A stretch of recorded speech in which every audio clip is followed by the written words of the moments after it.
Hey, what is going on? I'll be honest with you. I freaking did not miss YouTubing.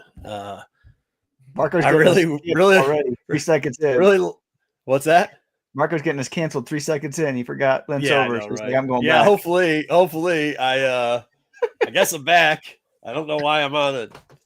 I don't know, man. It was fun not being on YouTube. I'll tell you that much. Japan was good. We'll talk more about it. I'll go over some of Celebration. Spoiler alert. A lot of people are saying this may be the worst Celebration ever, even though great stuff dropped from it. Don't get me wrong. Like the stuff that dropped, but also there was nothing exclusive there really. Like, it just, we'll get into it a little bit later. There were some great highlights, I think, of it, so we can talk about it. I have got some great cosplay pictures, a couple other things. I promised one thing, two things. I'm not buying anybody anything, and I will eat all the food. And I kept at least one of those promises. Did you try the octopus balls? Yeah. Well, that's okay. So the promises I bought, yeah. We're gonna have slides on it. I actually took pictures of the food. That was another disaster. That how efficient most things are, including food service in Japan. Only Star Wars. Only Star Wars. And like in a way that ran by actual Japanese people. in a way that was like just phenomenal, just like absolutely phenomenal. I did learn one thing though, and you got to take it with how it's said, and it's a translation, but the translation was, a guy said to me, he said, the answer will if you ever ask a question, and don't ever ask a question. That's kind of what I said. Don't ever ask a question, because the answer will always be, the answer is probably no. And what he means by that is, when people don't know what the answer is in Japan, they'll always say the answer is probably no. So they're not saying no, but if you don't ask them, the answer is not probably no. So we learned that really quickly on. But yeah, the food thing was a mess. I've got some videos. I don't know if we're gonna show them because they're kind of long and raw. I gotta say, piss off to the people who decided to stand up during the Ahsoka trailer, because I had the Ahsoka trailer, even though we weren't supposed to copy it. We can see some of it, but like people stood up in front of us while I was trying to tape it, and the guy like walked down the aisle. So even if you're not filming it, like I still hate that. Like really, yeah, well, the person behind you is kind of short, like they can't see. Like, shout out the Midwest. We had a guy from the Midwest, actually from the great state of Michigan, sat in front of the kid, because I had the kids on the side to kind of buffer so that I could. And some guy sat down, and he turned around, he looked, he goes, "Oh my God, did I just sit in front of your kids?" Because they let us in because we were seated, and then they let the general people in. And he's like, "Oh, I'm so sorry." And he moved, and these two other people just sat down right there, spread out. We're like this the whole time. We're standing. We're kind of blocking the view. Gave zeros. God bless our English fan, but you guys know as well as I do, you have moved up the tier from third worst people on holiday to, as a population, the absolute worst. The absolute worst people to be on holiday with. It used to only be around the World Cup. It is now currently at any point the worst people to be out there with. Slowly followed by Southern, Australians, and then Southern Americans and the Eastern Bloc. Like all those after that trickle down. I gave you guys the list. You know what it is. Wow. Where does Ohio come on that list? Ohio, people from Ohio don't have enough money to travel international, bro. What are you talking about? They got a bag. They don't got that type of money. Are you kidding me? No, absolutely not. No, that's funny. I didn't meet one person from Ohio. Anyways, wow, that sucks. But even the East Coast, even the New Yorkers and the Philly people were like well mannered. There's a group from Philly that I thought I actually mistaken and thought they were from Pittsburgh because they were that well behaved. But where you're from the other side of Pennsylvania, right? Yeah, you're not from Philly. Well, hey, Philly, you know what I'm saying? Been there lots of times. But no, it was interesting. It was. Do you want to get into the food? Can we get into the food real quickly? I guess we're going to do news, but let's get into food. I have cosplay, but Dom's running late, and some of it has. We say hi to chat first. Oh yeah, I'll say hi to chat. Sorry, I'm new at this. Yeah, all right, let's say hi to chat. How to do it. Happy Star Wars Sunday, guys. I'll only be here half the show, getting off early from work to watch episode 3 in the theater. Okay, cool. I'll show you some stuff too. Then I will. Hi, thumbs up. Thank you, GT Key Comics. Tommy Longbox, Dark Side Crew. Let's go. Da, da, da. He's Irish, so he's not British, which is fine. Hey, Miss Payne, how are you doing? Hello, everyone. Hello, hearts to you too. Ed, Kevin's never coming on the show. Kevin and George Mann are never coming on the show because of you. That's fine. That's fine. They know what their people are. Saying hi for the algorithm. Just be lurking tonight. Been working way too. Damn, Ed, don't work too hard. Have a great show and keep the rants to minimum. I will be asleep in 30 minutes.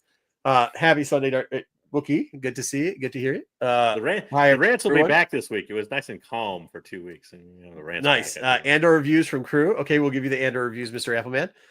Andor is the best show since Marco talked about upside down HVAC. Okay. All right. Yeah, I still have it. Wow, they let Marco back in the country. Kingdom Nerds. Actually, getting into Japan was hard. Getting out of Japan, pretty easy. I heard we had to negotiate a lot with the State Department there to get you back. I was becoming a national treasure out there, to be honest with you. They really did love me. Just your children, because they're twins. Dude, yeah. Oh wow. I haven't listen, if you've never traveled before, like having twins is something else. Especially whenever you run into people traveling and they're from China, it's like we had this happen where we've had to, especially when they were babies and they were in a stroller, we had to like push people out of the way because one starts taking a picture. I actually saw this at Star Wars Celebration though too. One starts taking a picture and you're like, oh, that's weird, but okay. And then it's like a herd and it gets scary because especially when we had the baby, especially when they're babies, because they go around. Well, because but they're then, kids too. Yeah. But and so I have boy girl too, which is also awkward for them. But then in Japan, twins, we didn't know this. We thought this was just a thing in China because the one child situation. And I mean, we were explained that from our friends from China that's what was going to happen, and it did. It went crazy. But then in Japan, we didn't know that it was also kind of awkward out there, like not something they see every day. So when somebody had asked, and we made a mistake and said they were over, because people out there, they will start queuing up to take pictures of anything like nice cosplay. They'll queue up. Yeah. Line. No, they are. That's where you find out who's from England and who's not, because the English people will just push through them and start taking pictures where they queue up. It's really kind of crazy. But yeah, we were at a museum at one point and we had to ask to like, please no more, because we were trying to refrain from flash photography. We're trying to go through the museum, you know what I mean? So it was kind of wild. But yeah, I mean, that was cool. And then like we stayed in a neighborhood in Kyoto, and we became very popular in the neighborhood. Which I mean, I don't know. I don't want to get into that too much because that's kind of more my personal vacation than it is the Star Wars stuff. So but yeah, let's get into it. I promise you guys I try all the food. So here's what it is. For those people that forget what the food was like, is this coming up? Am I running slow because I loaded too much crap in it? It's good. Awesome. We see it. Probably. All right, cool. I do not see it. So you got like spaghetti something and blueberry. Yeah, so it's whatever that is. Oh my God. Okay, so here we go.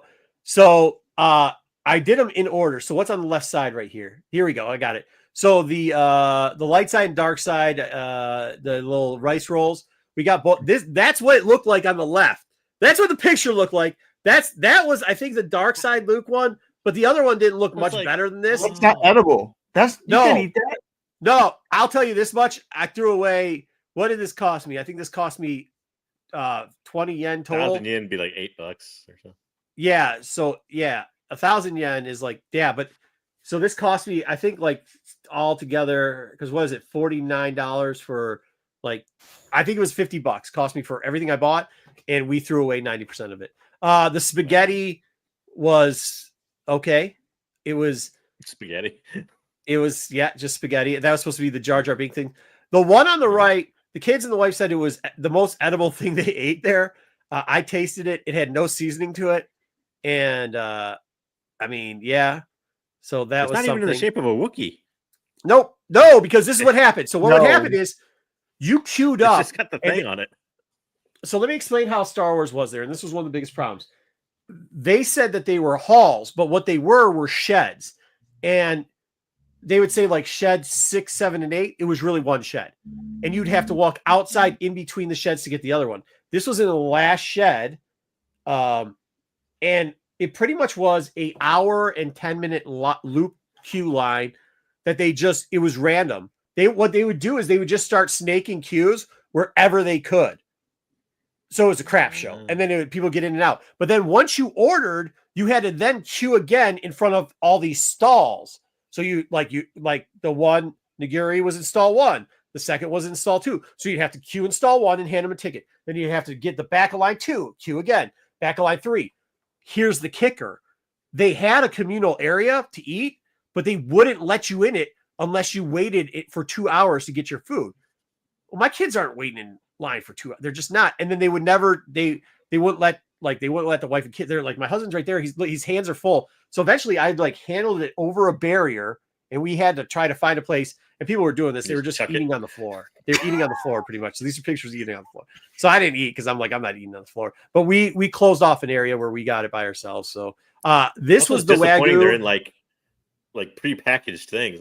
Yep. Like they make it seem like it's all served on a plate and everything kind of nice. Nope. Like, Which is weird because they had like a whole area where they had tables and umbrellas. But even there was like maybe space for 100 people to sit down, and they had 1,000 people. Like they were literally, people were just sitting on the floor there with people sitting over them on tables. It was fucking bananas. Like if we get to the videos, I'll show you. It was the dumbest shit I've ever seen. Like the logistics in this thing was shitty. They did not have the space to hold this.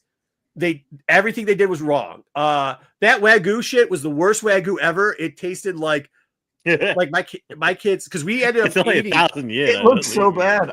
I wouldn't eat any of this stuff. No, it was bad. Look at that Grogu Delight. They actually hold on now. The wife and kids the Grogu Delight was the best. That was the one thing. Just two chicken wings for? Yeah, just two fucking chicken wings. Just two chicken wings. Two chicken wings. I waited in line for an hour for 2 chicken wings. It was the best. No, it was over an hour. No, you forget, because it's an hour and 10 minutes just to get to the cash register. Then they give you tickets. Then you take each ticket to another 15 to 20 minute line. So it's well over 2 hours. David, we're waiting We're waiting on Dom. So we're waiting on Dom. Be like 30 minutes to an hour. Yeah, we're waiting on Dom. Who knows when Dom's showing up? 30 minutes. Yeah. We won't wait too long if he doesn't show up.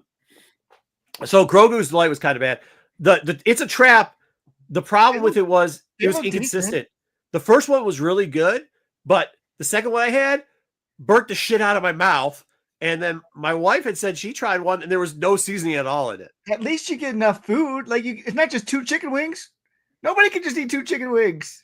Oh, they're pretty big chicken wings. This is where they get 2 pieces. If you go to like Popeyes and get 2 pieces of chicken, you're getting charged more than 800 yen usually for it anyway. Yeah. Hey, here's the worst thing. That the wrap, we didn't even take a picture because somebody took one bite out of it. We threw it away. It was so bad. But the drinks were pretty good. The drinks were pretty good. What's that? It's supposed to be the Tatooine wrap matcha. Oh, like a dessert thing? Mm-hmm. Oh, that's weird as fuck. Okay. That looks horrible. Yeah. What are the droid, Monica? What are those? Those are drinks. Oh, those were cookies, but I was not waiting in okay. another hour line to get cookies, dude. Oh, I just wasn't. I wasn't doing that. I mean, I had plus it was such a mess. It was a mess. So that was that. Oh, hey, one more thing. Speaking comics, real quickly, this was the wall at what are their name? Unknown. This is the other biggest problem. Shit sold out within the first This is Unknown by the end of the day, and I didn't even catch the other part of their wall. But I tried to catch some of the comics that weren't sold out by the end of the day. I love how all these comics are like 5 years old, so they finally. Oh yeah, I say they all just reproduce. They got rid of all their crap. I mean, their crap. They got rid of a lot of crap. I mean, good for them, dude. Good for them. All right, I can't do any more because I have to do cosplay, and there's some surprises for Dom in there. So news. You're watching Easter egg shows, Wookie. Yeah, we can do news. All right, we'll do news. All right, we'll do news. We're not going to wait that long on them. Don will miss out on some of this stuff, but whatever. It is what it is. So we got news this week from E. McDermott that George Lucas was planning a Palpatine series that would have included Plagueis. I don't know if it's live action or animation. I'm assuming it's animation, but he didn't say. Sure he was. Would you want this? He was planning on everything, wasn't he? I know, right? First off, I don't believe it fully. But I don't know. So, do I want at the top? Okay, hold on. Do I want a Plagueis movie around the time the book came out, which George Lucas had full control to freaking do? Yes. Do I want a Plagueis movie 20 years older than that? 30 years since the... Geez, when did that book come out? I would be Was looking it forward 96? I'd be looking forward to the Plagueis director's cut where there's like dewbacks in the background and Plagueis is 18 feet tall with laser beams for eyes. And hold on. Does Lucas get to direct it? Because if he gets to direct it, Lucas is in charge of the whole thing. So, dude, that means we're getting 2000 Lucas? Like 2000? Yeah. No, yeah. I don't want 2000 Lucas directing shit. No, no, absolutely not.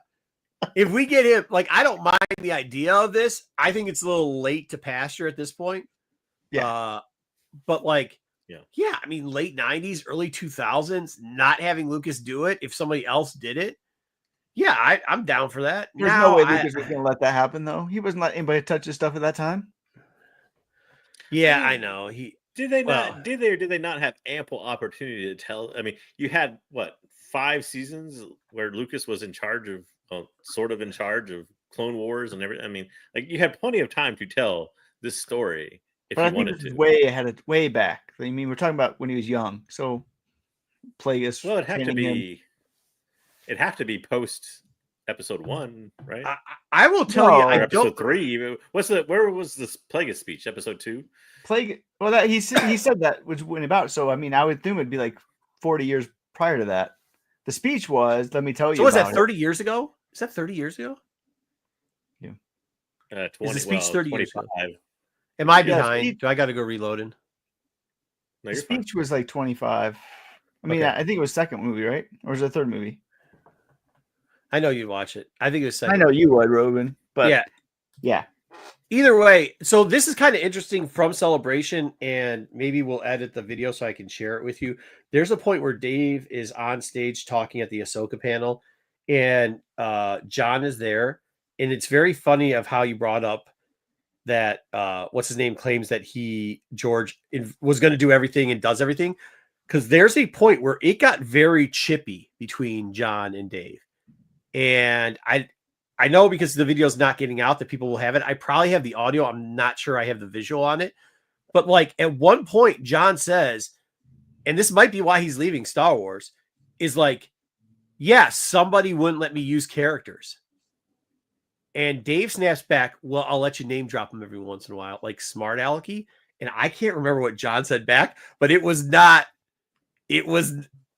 something to the effect of, well, I made Mandalorian, like I'm the one who made Mandalorian a hit. Like he and almost took a shot at Fat Thrawn too while he was doing it. So like, I mean, I think that's the biggest barricade right now is like, and we'll talk about it when we get into Maul stuff, because I know that big boy Brasso down there doesn't believe this, but like Dave made some comments that he can use legacy stuff how he sees fit from now on out of that too. Oh, I after know that John can. Conversation. No, not that he can. Like he did. Like, well, I can use whatever I want. That's how that conversation got back and forth with him and John. That got a little chippy, and he gave an impression that because then he was talking about the script for Ahsoka and how it's not written, and how even the outline that he was doing. He changes it up on a daily basis, and Dawson kind of threw a little shade too, like, yeah, well, that's not really the thing because I've already read 16 parts of my script of a certain part, and he said, well, I had to go back to material, and he was referring to legacy material, so he's going to legacy material, and he is changing it around or interjecting. From what I took from what he was saying, He's going to this legacy material that he thinks people enjoy, and he's changing that stuff around and he's putting it out there. I don't so I wouldn't be surprised if we see this. He's going to whatever the fuck material he wants. Oh no, agreed. He's going to canon material and rewriting canon material. Yeah. No, you're right, JJ. You're right. But with zero givens, zero at all. So we will see. Like, I know that the thing was everybody started saying Talon, but there's more stuff that he can use, and I have a feeling that he's just going to change around some stuff. And zero. I mean, he does. The story group is piss all to him. Continuity. He said continuity's piss. He actually said.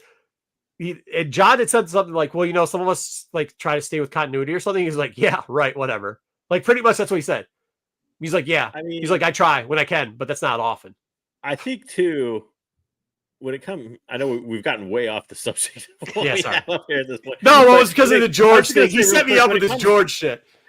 When it comes to Filoni, like there's that thing of like, he's obviously very controlling, right? And what he wants done and this and that, but it's kind of like a head football coach that has no experience. And now you got your coordinators coming in that are experienced, like Jon Favreau. Jon Favreau's directed live action stuff. He's produced live action stuff. Even though I may not like his writing sometimes, he's very experienced in all those areas. Dave Filoni is not. For sure.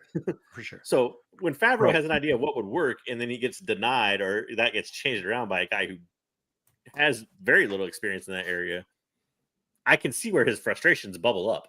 Well, I wish Don was here to hear this too, because the one thing that was said was that Dave also, like, it's never finished. He just keeps throwing more shit in. Yeah. Like he just never stops. He just keeps going, and he was open about it. He's like, well, then I would read this. An actor said that too, I think. Huh? Yeah. Well, Rosario Dawson said it on a previous panel. Yeah. She said it on this one. She said it clearly. She's like, yeah, because I keep throwing in. Nice to see you. Thank you. It was good. Thank you. Yeah. Yeah. So, I mean, I think I would like where I'm going to bring this back to is Ruben said, I'd see it. I'm not telling you, you're not going to. After what Dave was saying this weekend and where John's like, listen, I'm out the door in a little bit. I think the only thing that is reining in Dave at this point, and I highly doubt it's that much of John anymore, is our girl who Dom hates, KK. And when she retires, this is going to be a shit show. Yeah, it is going to be. I was really surprised that she didn't announce retirement. Yeah, I was surprised. I thought for sure she was going to say it's going to happen in 2026, 2027, whatever day it was going to be. I don't think she's going to announce it. I think she's working out her deal. Disney will be a little bit of a backstop because that if he fails, like if something fails to work and costs Disney money, they don't hesitate to bring the hammer down a little bit in a direction. I agree. I'm not saying they're going to fire Filoni if he gets to be in charge, but there'll be some creative. I have a feeling though he will throw some. He will. You've got to have some balls to say what he did to John, like John or not. Well, he knows, and I think I'm with you too. Up, though. What's Favreau going to do to him? I get it. But like, I think he's made a couple missteps. But like overall, you're right. He has a plan for stuff. He can get the trains running. That combo, it was. I know Dave's awkward anyways, but like the awkward laughs that would be at inappropriate times, like that one, like it was, it was something. Anyways, so yeah, we might see this too. Who knows? It'll probably be in the Ahsoka movie. We'll talk about Dave in a little bit here in news. We did get news this week though that Carlton and Nick Cruz are working on a new TV show for Star Wars. I'm actually excited about this. Like, they've done good work. So getting actual good people to produce and write Star Wars shows is a step forward. So I will tell you, so Leftovers was good. Watchmen was okay was good for the first season, second season, whatever. But what trailers did you guys actually get to see? So you guys got to see you guys didn't get to see the Ahsoka thing, right? You're not even going with news. You're like, no, I am. No. I am. I'm going to tell you why. Here, did you guys get to see the mall thing? Yeah. Yes. Yeah. Okay, you got to see the mall thing. Did you guys get to see the what else was there? So you didn't see Ahsoka. Well, unofficially. Did you see the Visions thing? Yes. Visions one's online. Yeah, you can see it. Okay, cool. And then what? There was one more. I can't remember what the other one was. We didn't see Grogu and Mando. Yeah, Mandalorian Oh, Grogu okay. was not something we saw, and we didn't see Ahsoka. I don't think. Well, I will tell you officially. this. Besides the Ahsoka thing, which was it was cool but kind of corny. It was very like they did the thing for Empire when they didn't have shit stop, but we'll try to show you some of it later.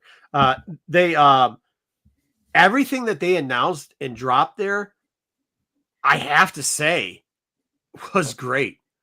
Like, it was really good. So when you see this going, like, this is where I think you give grace. It seems like they are not backing off like they have the last year. They are pressing the gas pedal. And I think at a point they've reassigned how they're going to do it. And hopefully we're going to get a little bit more quality, because some of the stuff that even the stuff that they released and how they released it, it wasn't like a screen where you got 15 projects. Oh, they did the, what's the flight thing? The little, yes. Starfighter.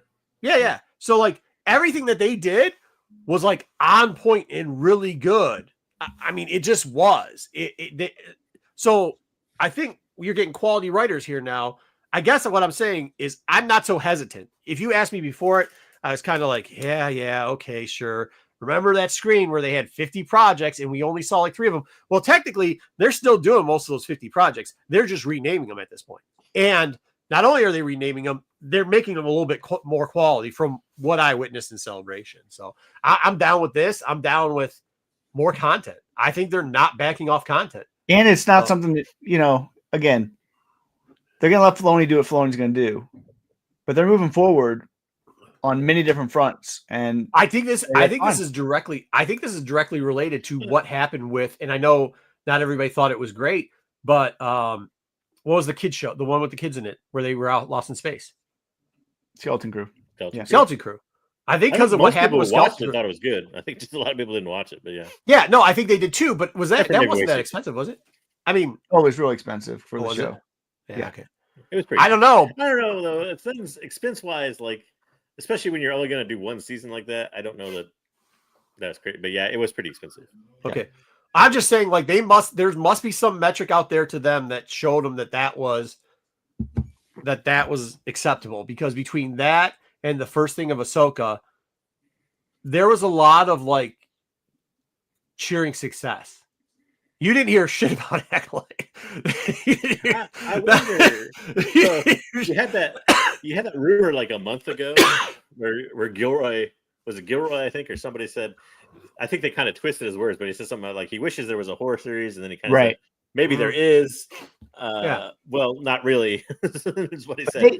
They're kind of horror-ish. That's what I'm about to say. They did Leftovers, which is I'd say more supernatural mystery kind of thing than it is horror, but like they could do something like that. These two could. Yeah, I'm just trying to figure this. See, this is what I'm just trying to figure out. I mean, they didn't mention Acolyte a lot there at all. Actually, like it was no place. But do you think with like the small uprising that there wasn't a season 2, and between Skeleton Crew, for the people that actually watched it, gave it good reviews, even though it was crappily rolled out, and then how much pump is coming through Andor? Do you think it just is like? I mean, there's got to be something they're seeing where they're saying that we're not seeing, because to be honest with you, there's no shot that I think they would be pushing out this much content. I mean, am I wrong? I think all of us have been on that stampede. Yeah. But there's got to be some metric they're seeing where it is, we are not figuring this out correctly. Yeah. I think so. I think you're right. And I think some of it's the back end marketability stuff. Like Skeleton Crew, you can build, being more kid oriented, you can build a lot of merchandise off of that, right? Off the back of that. Even if it doesn't do that well in streaming, there's avenues where you can make that money back with relative ease. And they get a lot of credits. And the other thing we don't realize is they do these in places where they get a ton of credits. So how much it costs is one thing. They don't tax credits and such. Tax credits come back and they get a ton of that money back too. So, dude, do we even know what the numbers are in like Japan and stuff? Because I will tell you, we'll go through some of their cosplay. They mean numbers, but they know it. They know it. I mean, they know. Dude, Japan, Star Wars is what people don't realize when they announced Celebration Japan, everyone's like Japan, but Star Wars has been in Japan for almost as long as America. Like, well, they had manga, they had Star Wars manga and stuff in 1978. So it's like, but I mean, the consuming of the Newer's product is just phenomenal too. Yeah, like it's just phenomenal. They love nubs. No, the adults do. We They got love nubs. we got some proof on that. No kids whatsoever. Hell, Hey, there's I'm one telling lady you. dressed as Nubs. She came every day. She was first in line to every photo op for Nubs because that was in the kid zone. No kids gave a shit. They rolled Nubs out. No kid gave 0 F's given. But this lady, and I did not show her picture because I'm not trying to shame people, but like she was the Japanese female version of Wayseeker. Swear to God. Swear to God. That's just making the money, though. Hawaii They wouldn't do thing. it third season 3 if it wasn't making the money too. Again, it's animation and it's kids, so they can do it super cheap. No, But she it's was actually making- Japanese, JJ. But But it's still yeah, I making mean, the there money. was a Kawaii is a type of like Hello Kitty. Yeah, sure. I get it. Yeah, there was definitely fans of that. But no, I mean, she like you know how you look at Wayseeker sometimes you're like, yeah, maybe he smells just a little bit. Like, same with her. Like, you saw her in her sleep gear because it was like a sleep like nub suit she was wearing. I'm like, that looks like that might smell a little bit. I don't know. So I try to stay away from her. But she definitely, Wayseeker, if you were single, you guys would have been the perfect couple. The absolute perfect couple. So, all right, what do we got next? All right, so Bryce Dallas Howard came out this week and advocated to do a show that brings Mace Windu back, and so that's what series she wants to make, and she is pushing Lucasfilm with whatever little credit that she has Best to Jim from make The this Office. possible. Nope. So this is totally right up Dave's alley, though. It is, and I just, if some of this stuff works. Why? And I don't see it that far of a step just because of some of the stuff you were hearing. Why wouldn't they do a live action Tales of the Jedi? Why wouldn't they do a live action Tales of the Sith? And if they do, this is the perfect place for Mace Windu. JJ, I get it. I don't want a rewriting of him flopping out of a window. I understand where you're coming from. But to be honest, the one thing Celebration showed you was, holy crap. When it was time to shit or get off the pot, they locked in. They destroyed the toilets. They fucking went to work, bro. So I say no because I know what this will be. So one of two things is going to happen, right? Either you're going to have an after thing, which is going to be really awkward that you're trying to bring them back to life after being tossed out a window or whatever. Sure. And you're going to have 70-year-old Sam Jackson that looks like 70-year-old Sam Jackson and acts like 70-year-old Sam Jackson. Sure. Probably not going to be very entertaining. No, I don't know. Sam Jackson. Or you're going to have a prequel where you have like it's going to be fake Sam Jackson Space Windu or something. I think they're still. Oh, hold on. I think they're going to. I think it's going to be Sam Jackson, but they're just going to de-age him. I think they. That's what I don't want. I don't want deep fake Sam Jackson running. That's what Sam Jackson will deep fake Sam Jackson. Well, he does. What was the Marvel show where he was younger? Was it Captain Marvel? First Captain Marvel movie? Like, I don't want that. That's what he's gonna do, bro. It's gonna happen. His resurrection is have so a much problem more with that plausible than Ventress and everybody else they brought back from the dead. So totally makes sense in this scheme of Star Wars. Well, I mean, if you did it as a Tales of the Jedi too and gave him 3 different era things, like that would kind of be probably the best, because you could also get a young Sam Jackson, not a young Sam Jackson, sorry, a young Mace Windu at that point, which would be a different actor than Sam Jackson, and then you could down the road. I mean, because it does seem like they're trying to do legacy projects. Legacy projects are working. We'll get to the movie how well it did in the theater here in a little bit. It did surprisingly well. No, I mean that's what it looks like they're trying to reestablish legacy projects, which is I don't think a terrible idea. I don't know. Yeah. Well, at least you don't get singing wishes anymore. All right, but this is Dave Filoni. This one came out this week. He admitted that his Mando versus Star Wars movie is a long, long ways away. Like it's not going to be a movie by the time it comes out. He says he has a few scenes sketched, and he said it will involve all the pieces that are on the board. So it's going to involve. Yeah, he said this at Celebration. He said this at Celebration. I didn't see that, but he came out in an interview this week, and he said, he said. So there's going to be no stakes, basically. That's awesome. Yeah, it's just going to have everybody you could throw in there, put together. If everybody's going to live to that point, years and years in the future in some unmade project, nobody's going to die that's of any importance or anything in Ahsoka the series or whatever. That was this is so I should have waited about my big speech about him and John, because this is what it was. He was referencing, John was referencing this and him just taking every character. Dave's like, yeah, I'm just gonna, he goes, I keep putting more. He's like, I don't have anything written. I don't have anything. He goes, I board stuff. So he just puts stuff on boards, right? And he's like, and it just keeps getting bigger and bigger. He's like, just more names, more stuff from Legacy, more stuff from current comics, more stuff from sure. This is going to be a shit pot of stuff. This is going to be it's never happening. The good news is it will. Oh, it will. Oh, it will. It will. This is going to be Dom's work. Like, this is going to be Dom's thing, because Dom will name drop every character. I know. This is every character. And I swear to God, 20% of them will show up in this. How Dave was This is the only way you're getting Boba Fett in Star Wars ever again, right here. Oh no, not just that. We'll get Star Killer in this. We're gonna get. Hey JJ, who's your guy that you liked? Cargo Pants dude. He's coming in this one. Yeah, dude. I mean, how he was talking. Hates Kyle Katarn. No, yeah, but how he was talking, it was gonna be. Yeah, the Vespas will come back. They will 100%. 100. Yeah. I'm not sure how he said it, but I think he referred to it as his toys, which is just wild ownership of everything Star Wars. This is horrible. And the good news is, you know, Plo Koon's coming back. There was like 16 Plo Koons at that thing. Dave came out to the stage, saw a couple of Plo Koons. He started sweating so hard. He took off the cowboy hat, looked horrible, looked almost like white, because he was just so excited, like he had just creamed his pants 20 times in a row, dude. You know, Plo Koon's coming back. I mean, dude, maddening. Luke will be there. Oh, every Luke. There'll be 4 Lukes. There'll be 6 Anakins. Didn't he edit Plo Koon out in the Ahsoka thing with a saber-toothed tiger? Yeah, he did, but that's because he wants to bring him back later. Yeah, this is gonna be a mess. Dom will love this. This is gonna be Dom's jam, because this will ruin Star Wars. This will be the project that ruins Star Wars right here. He already said too in that thing that he was gonna he's like, some characters, you know, people will recognize them from Legacy, but they're not going to be the same character. He kind of referenced how he changed stuff around from the books already. Like, he has, like, he's been doing that for years. I get it. I get it, JJ. But he's never been acknowledging it. He's openly acknowledging it and just saying, "Here you go, my fingers. Don't care." He's just waiting for Favreau to leave so he can do some of this stuff. I really think that. So is what it is. All right.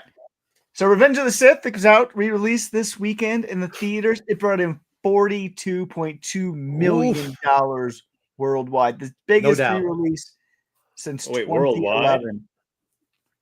And 2011 re-release was Lion King. What was its US? So this thing is massive. It broke every projection by like double. Yeah, I don't know it worldwide. Sure, I don't know its locals, but it is a re-release of a re-release. United States was 28 million. Jesus. Yeah. For a re-release. It was number 2 movie in the United States this weekend on a re-release. So again, this is only going to make a Mace Windu or an Anakin or whatever like further possible to me, because they're seeing how much desire there is for this movie.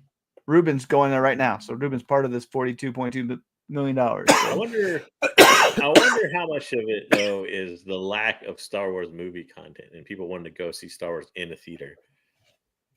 I think you underestimate the popularity. Like, if this was, let's say this was released in the same, let's say this was released the same year or within 6 months of like a new Star Wars movie, I don't know that it would be viewed as popularly as it was here. And actually, once again, it's not even that good, but I will tell you, JJ, I once again, I guess it is.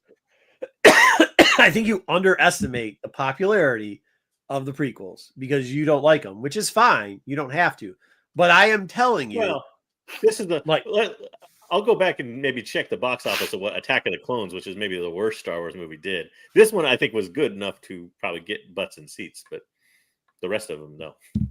I actually don't. I think Clone Wars. I think people don't even see Clone Wars as a separation. I think they see it as a continuation of.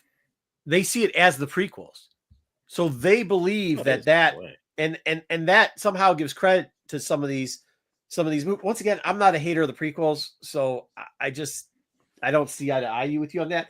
But when I see products that they're selling to this day, even at Celebration, and even what people are dressing up as, there's young Obi-Wan every single time. There's 16 different Padmes. Padme, by the way, may have been, in my opinion, one of the worst characters in that TV show. She was, I don't know, man. Out of all the people, she was what I didn't like. Just put this in perspective. Attack of the Clones has never re-released in theaters. That one's not happened to date. Last year was Phantom Menace. Phantom Menace brought in 14 million.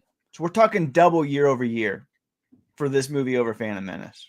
14 to 28. But can you really compare that with two different movies, though? Sure you can. I mean, yeah, they're two different movies, but they're both prequels. Yeah, but this is much better than Phantom Menace and way better than Attack of the Clones. Again. It's just showing that people want to see this content. I mean, JJ, like, you're saying it because it's your opinion, and it's fair, but like, no, that's not opinion. That's fact. It's fact. Prove me wrong. Prove me wrong. I mean, that's very arbitrational. Like, I mean, I'm not going to argue with you because at least you're giving some props to something. But like, that's like, yeah. I mean, okay, I have the high ground, I guess. I don't know. That's in this movie. I know, that's what I'm saying. Like, that's the big thing. I have the high ground. I actually Phantom Menace just as much as this movie. This movie's ending. Wizard. Yeah, I hate this. Are you an angel? This movie's ending ruins the movie for me. I do not like. This is the high ground. I don't like the screaming baby montage. I don't like baby killing herself because of like Darth Vader. Maybe that's the things I don't like about this movie. No, nub leg Anakin. No. I tell you what this didn't have. It didn't have a soliloquy on how much Anakin hates sand, or no, it didn't. But they also didn't have that chemistry between people that are supposed to be lovers. Let's also say this was when did Maul got cut in half in the first one, right? Yeah. I mean that probably is one of the best. That fight scene there is probably one of the most iconic things out of all. That's the last like 10 minutes. I mean, I know they've made "I Have the High Ground" into a meme, but iconically, like. That Ray Park. I mean, that's why Darth Maul keeps coming. I guarantee you, there are people that rate the saber fight in this one as the best out of all Star Wars movies. I'm sure there are people. Sure. There are other people. There's people that do heroin. It don't mean that's the majority of people. Like, I don't know what to tell you. Like, I don't know what to tell you. There's Ruben who thinks like 8, 7, 8, 9 are better than all of them. I'll tell you, people. But go on the internet and see how many kids or people, not kids, are grown up adults now, are reenacting the Ray Park moves or the moves from that fight, and then go see how many people are nub-legging fucking Anakin after Kenobi goes, "I got the high ground."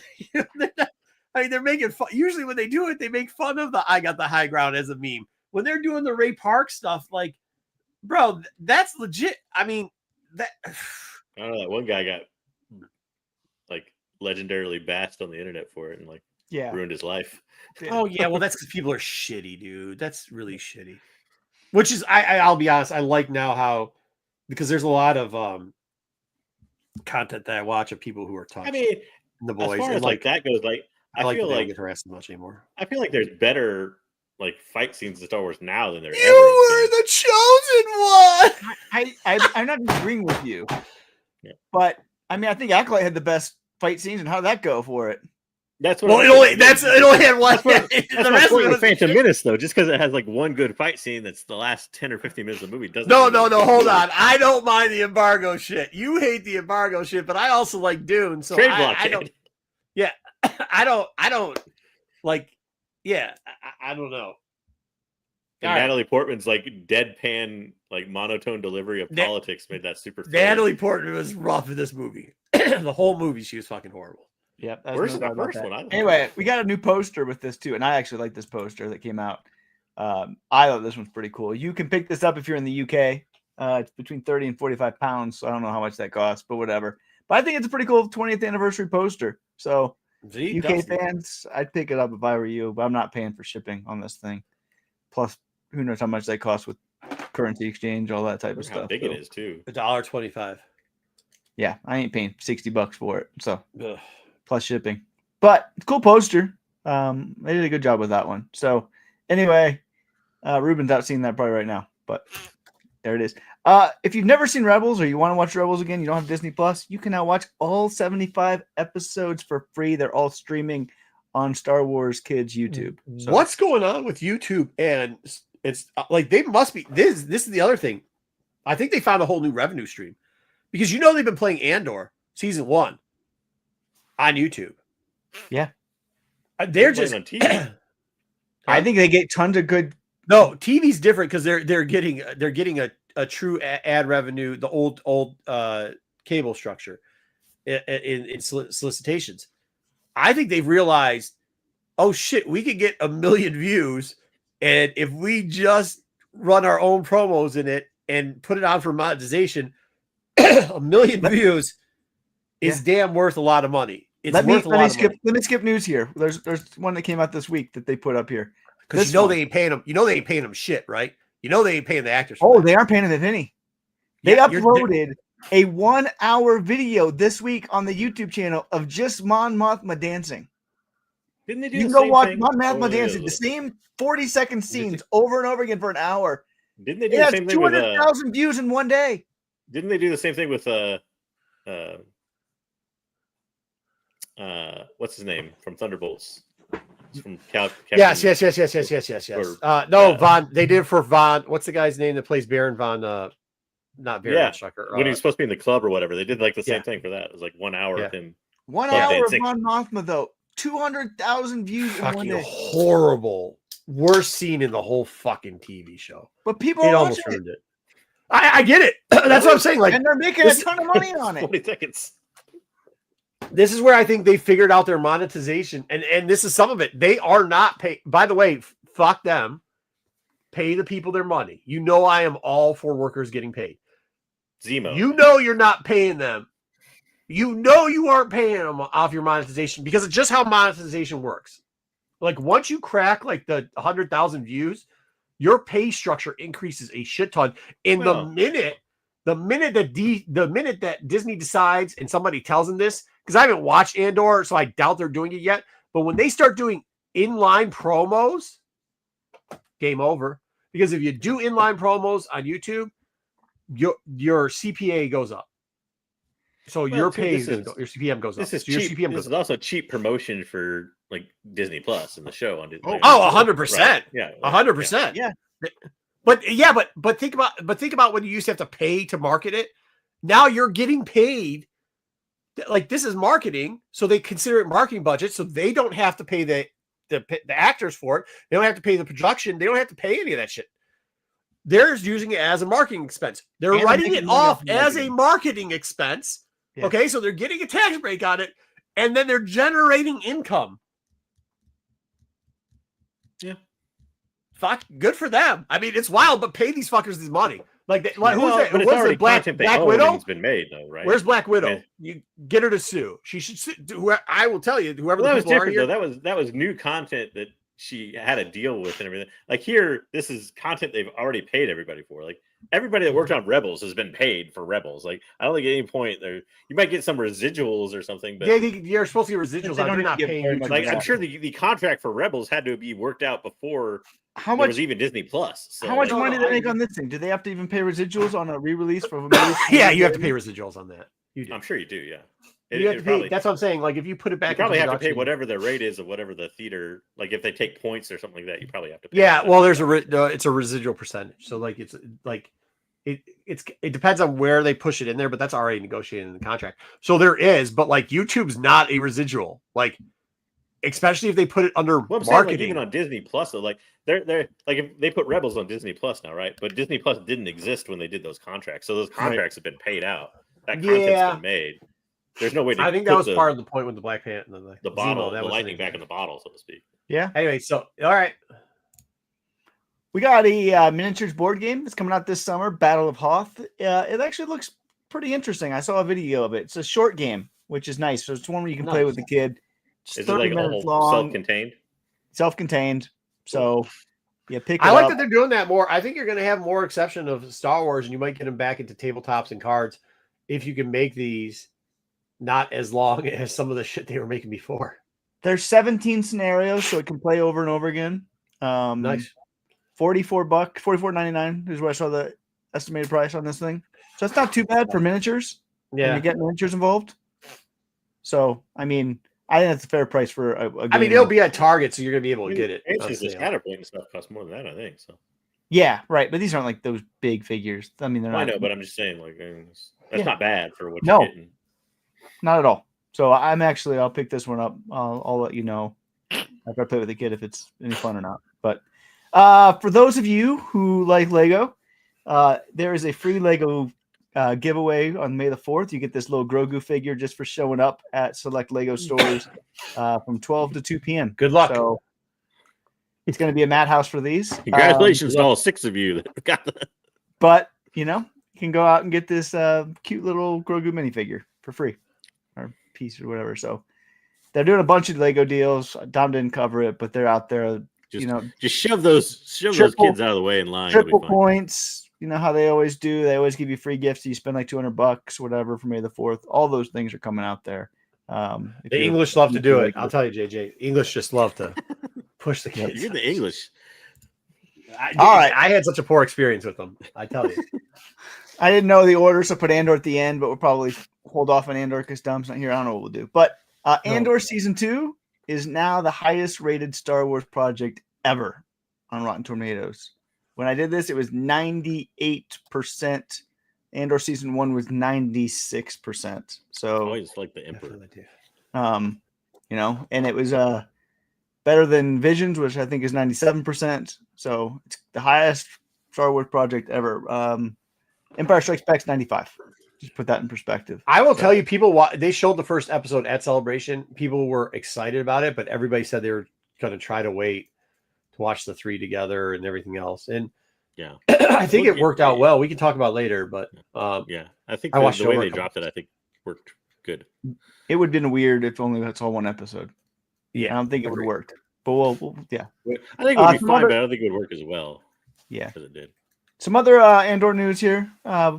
We have Tony Gilroy says no Vader. Oh my god! I saw 2. what Dom wrote in the comments after this, and I just I didn't even read it. I'm kind of glad Dom's not here for this. We can't tell him he's right anymore because then he just keeps making excuses when he's wrong. Well, a name drop for sure. What I guarantee. And it's like, no, you said that him and Pal's are going to make. But what I like is Tony Gilroy said, writing Vader is very limiting. You can only do a very small things with Vader, and so it just doesn't fit, and it's not something he's attracted to because he likes to have a full story that he can work with. Well, he doesn't need it here either. Yeah, exactly. The nature of this show is not a Darth Vader show, right? Like, I mean, when you think of Darth Vader, he's not coming in and like talking about like spies and secrecy and politics and all that. Like, I mean, that's not Vader. He would have no place in this show. That would make a lot of sense. I mean, the one who does for like 5 minutes, like he did in the first season. Yeah, then leave. A Tarks has the ability to show up. Something like Does that. it make sense? Tarks makes sense. Tarkin does, but like, after that, I mean, maybe if you do like, who's the guy that got choked out? Petit or Petit, whatever guy is it? Admiral. Yeah, Petit, Admiral Petit. Petit. Yeah, Petit. Yeah, like maybe him showing up, but like that's about it, dude. Like, I mean, you had other like you had a Yularen show up, and like there's other people that. Oh no, yeah, I know that, but I'm saying like from the executioner, like you're not. Yeah, I mean, you're not bringing people over from the executioner. No, yeah, I agree. But he also said he wants to see a courtroom Star Wars drama. He said it'd be really hard to figure out how to do it. You see a lot of different Star Wars stuff. Because he said Star Wars, you'd have to create a whole legal system that so far has never been created in Star Wars. But he said that would be a really fun challenge for him. So. See, I think it's a great idea, and give it to John and Dave. They kind of have with the Pilots of the Republic or whatever, right? They've given us the concept that there's a police force out there, right? So we have that, and through some of the books before, we actually do have like an accountability to like there is references to a republic that has a justice system. So if there's a justice system, that means there's rules and laws in the books. Right. Well, it just hasn't been spelled out. We kind of got it. You got it a little bit in season 1 of Andor when he gets sent into prison. Yeah, he got sent to prison. Yeah. Yep. Yeah.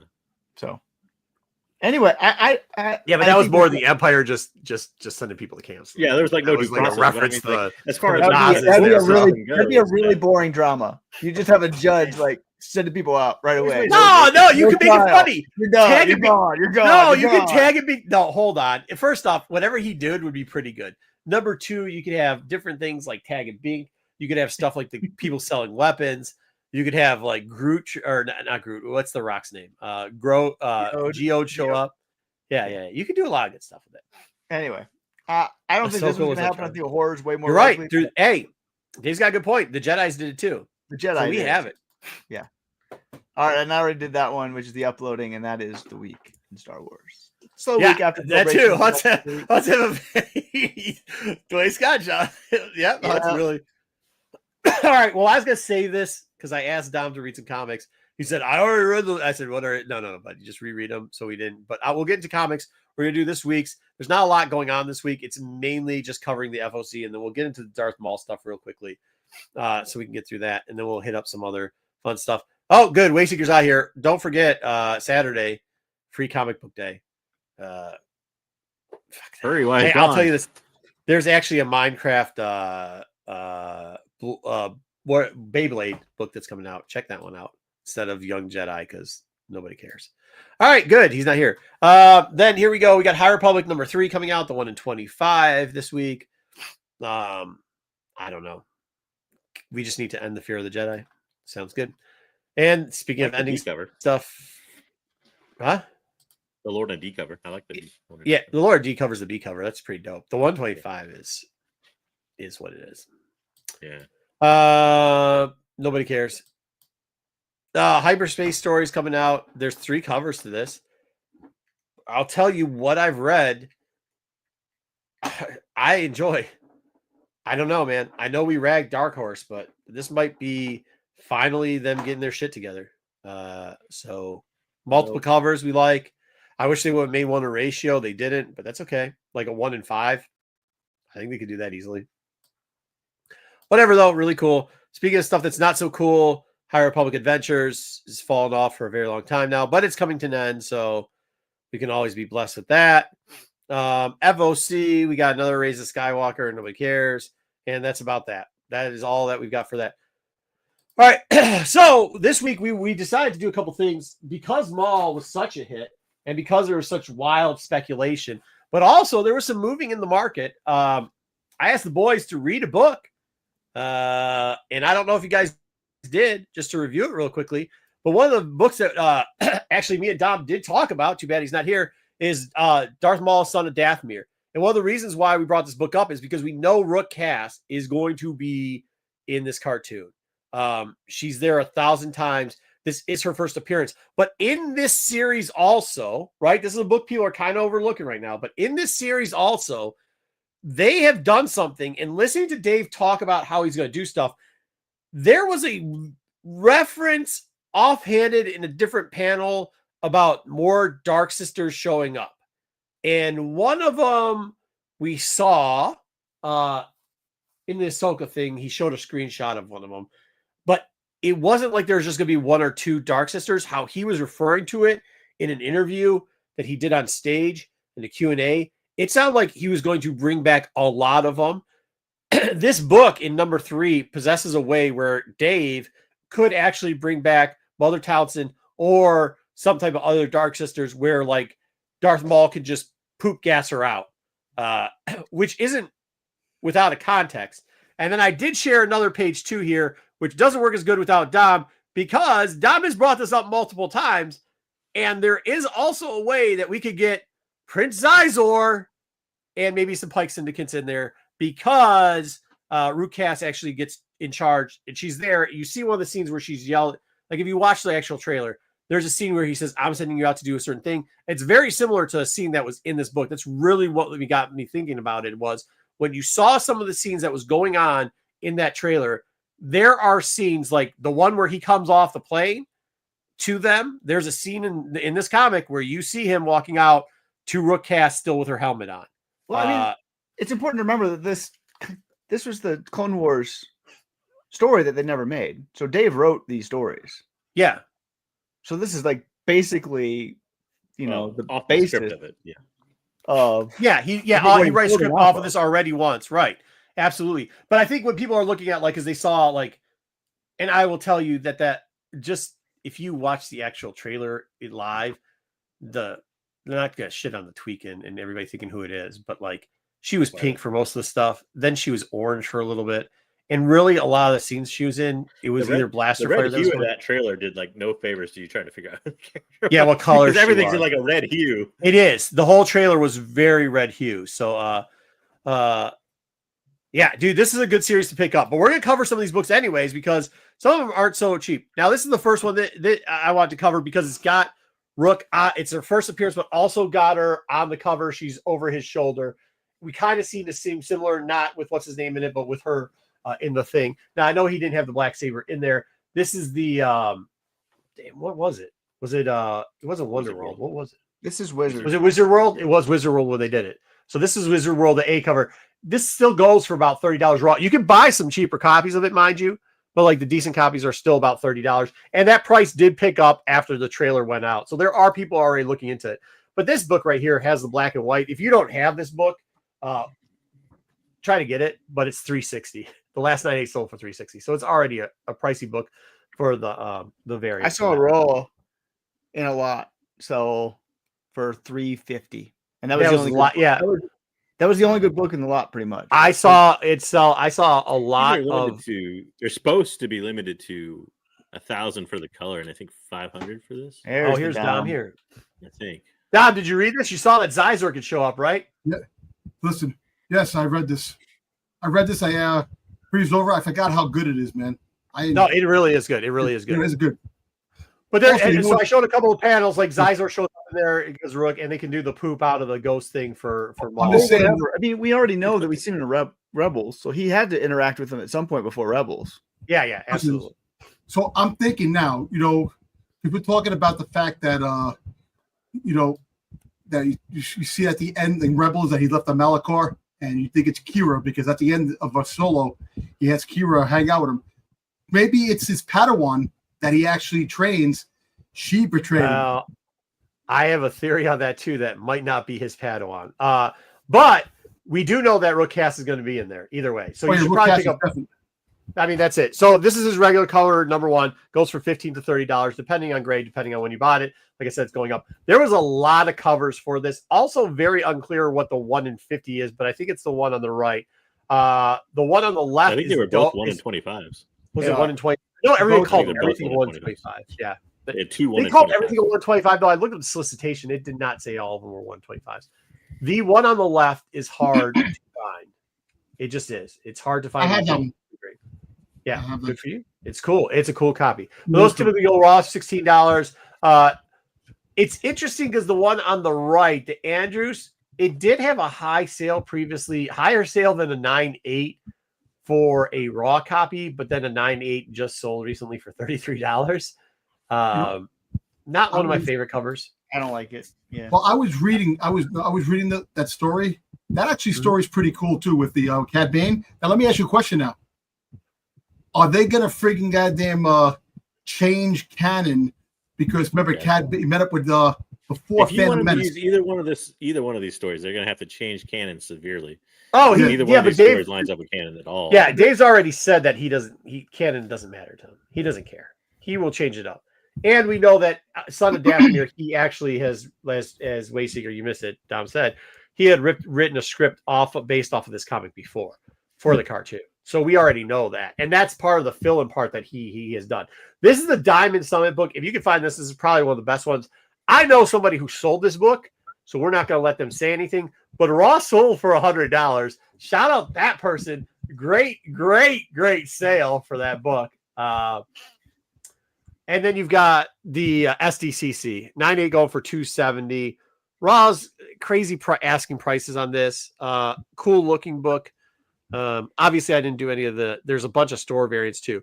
The next one I want to get into though, and Pete I think had mentioned this to me in a thing. He said, "What did you think about this?" And I said, "Well, actually, this series, and this is where our buddy Dom just mentioned it. The first Maulverse series. This is a 2017 series that had Darth Maul in it. It also has a very interesting book getting around 4. I know we had covered a bunch of these books, not 1 so much, but we had covered 2 and 3 previous to Celebration and had done a big thing on it there. Go back and watch that like 3 weeks ago if you want. This is going for changed. huh? I think all of this is getting changed. All of it. Oh, Yeah. 100%. But I don't. This is Dave's story. Again, the other one was Dave's story. This one isn't. So this is. I don't think there's not. Here, it's all getting changed. All of it. It is, but I don't think some of it isn't parts that he's going to use. Could use some of it for sure. But Because don't think expect about to I was see going to use any of it. Story with Cad Bane. Cad Bane's character now, if the Underworld, you're going to talk about his origin. So where in that origin part is it going to mention that he met up with Maul before Phantom Menace, before the Clone Wars? Before, I don't think any of that's going to happen. Yeah, so I think That's that's going to happen at all. Why does that need to happen anywhere? No. I don't know. That's not the makes part no I'm sense. taking out of the series. I'll show you something else in the series, though. Averaging for number 122. This has some wild variants, too. This is an Albuquerque. 9/8 are going for 59. It's a sweet cover, by the way. Raw's going for 22, though, which is wild on average. The photo cover, the Ray Park photo cover really does well. If you guys are digging Darth Maul books, this is probably one you can pick up. It's not the greatest book, but when Raws are only selling for $10 and 9/8 are still selling for $120. And by the way, if you can get it signed, it sells for a lot more in Signature Series. This is the photo cover. And then this bad boy. This is hard to come across.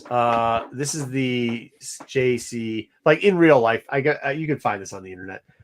Typically sells for a wide range, $23 to $50. Once again, prices were going up because everything mall now is kind of selling. But I think you can still dig these out because they start to take a little bit of a fall. Yeah. Whew, the Mark Brooks, 1 in 50. I have that. I have that. I have it too, but I don't like this cover. Yeah, this is a very interesting book because the Raw is selling. The 9/8 sold before the Raw start to sell for this book. The Raw sold for 70, and this is a 1 in 50 for this book. I don't know how I feel. It's kind of weaker out of all the books that I just showed you. I know it's the 1 in 50. I get that, but I think people not a very good Brooks. Yeah, It's not. It's just not. But I don't really love his stuff, but this is like one of his weakest Star Wars covers, in my opinion. I'd agree. I mean, what's wrong with it? He's on the blood fin? Why is he shirtless? yeah, and Because why is he he's like leaning over that way? It just why like his legs why is his gigantic? I gotta see lightsaber his just hanging crotch, out? like, Like, these pro droids like shooting him, or is it like his droids? It doesn't make sense. but his let's arm looks be tiny real. compared to his gigantic leg. I don't know. Let's be real about the possibility of what's going to happen for content creators and whatnot sellers and everything else getting closer to the mall thing when they start finding these books. You know they will be pumping this stuff, especially this first series, especially because some of these, you can say what you want about this cover, not the easiest cover to find. Venom, you can This like cover, not the easiest cover to find. No, Well, this is easier than There's what. also- Not easy to find. Not very. I don't know, man. I see this one more often. I don't know. I have. That one you can find. I think I'm missing maybe a few, but Watch I out! think There's a reprint of this too, and there's like a. They're actually Second separate. There's a 1 in 100 too, the black and white 1 in 100. And there's a reprint, and The there's second print looks a lot like a. But the 1 in 100 is 100 too. super hard to find. I have never a seen card 1 in stock. 100. There's the cardstock reprint of Really? this also. So What? Let me go get one. No, you have a bunch of them. I've got like 2. I would. Okay, I would there you put go. one in I'd hold off and get ready. 100. This I'd is put why I 1 in brought up this series though, and I didn't pull out all of them, but I hope Dom read this part, 100. and you know where they're going to go with this one because they've already pushed. What's her name? But there's a part in this series after the Cad Bane part, and for the people that don't know the story, Maul, there is a an ex-Padawan that gets imprisoned, and Maul's job was to assassinate her. I don't think But it was he an ex. decided- Didn't they kidnap her? No. He Yeah. found out that there was the highest bidder for the They were selling her off. Padawan that the Yeah. I don't think she was an ex-Padawan though. She was literally like kidnapped. I think. Well, was she's kidnapped. kidnapped. Yeah, she was kidnapped. She was kidnapped and imprisoned by bad guys. So, like, whatever you want to call it, she wasn't being Padawan anyways. But he didn't want her. He didn't want to just kill her. He kind of like trained her up a little bit throughout these books to give him an actual fight, like use the anger and everything else, and then ended up fighting her so that he could kill off a Force user. I mean, he said it was a Jedi, but it was a Padawan, so it doesn't.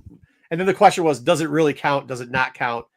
And I could see, like, when you see those scenes, because I saw that trailer multiple times, there is a little bit of an element where you see her turning angry against him. And I think some people took that as training, but that could be the showdown where he does just try to off a whoever. Whoever. Yeah, but the voiceover, I think, talks about him training her. At least it sounds like it. Yeah, but he does the same thing in this book. There's a part in this book where he sounds like he like kind of toughens her. But the whole point of it was that the Emperor challenged him to face off against the Jedi and beat a Jedi. And this was basically his way of doing that. And at the same time, he wanted to see if it would satiate his anger towards the Jedi. Yeah, of course. It doesn't. Of course, Palpatine was like one step ahead of him all the time, saying, "I knew this all along. It was a test." Yeah, he did the same thing later on. It wouldn't change anything, and it didn't. But I don't. So, like, if he's going to convert some of this, I don't see him converting the Palpatine portion of it. I just could see him doing it where he's trying to see if could, like JJ said, the anger portion of it. If after the betrayal and everything else. How many years this took place before Phantom Menace? Doesn't matter. Doesn't matter because you missed what we said earlier. But Dave and John, and I might have it on audio, they got into a little tiff on stage, and Dave pretty much said that he doesn't care. Every toy is his. He allows people to use his toys. It doesn't matter how they came out, and he will use them how he sees fit. Because they asked about it lining up with canon, and he pretty much said, "Yeah, my stuff doesn't. It doesn't line up with the story group sometimes, and that's okay because it's my stuff." So, and then he went on to say multiple times, not with just John, but with other actors while they're asking him, yeah, he's just taking stuff and keeps adding it on. So, hey, look, I look at this way, was man. A great series. This freaking Shadow Lord has the capability of the possibility of having a bunch of dope shit in it if they do it right, like the Vader fighting Maul, that because he hints it in Rebels. Oh, Dom, stop. Hold on. We're going to give you your moment to shine. I already went over the slides and told you the stuff I was going to put in here so we could let you shine, buddy. We got you. Don't worry. We got you. Sorry, I didn't know it. We got you, bro. It's all right, man. We got you. So here we go.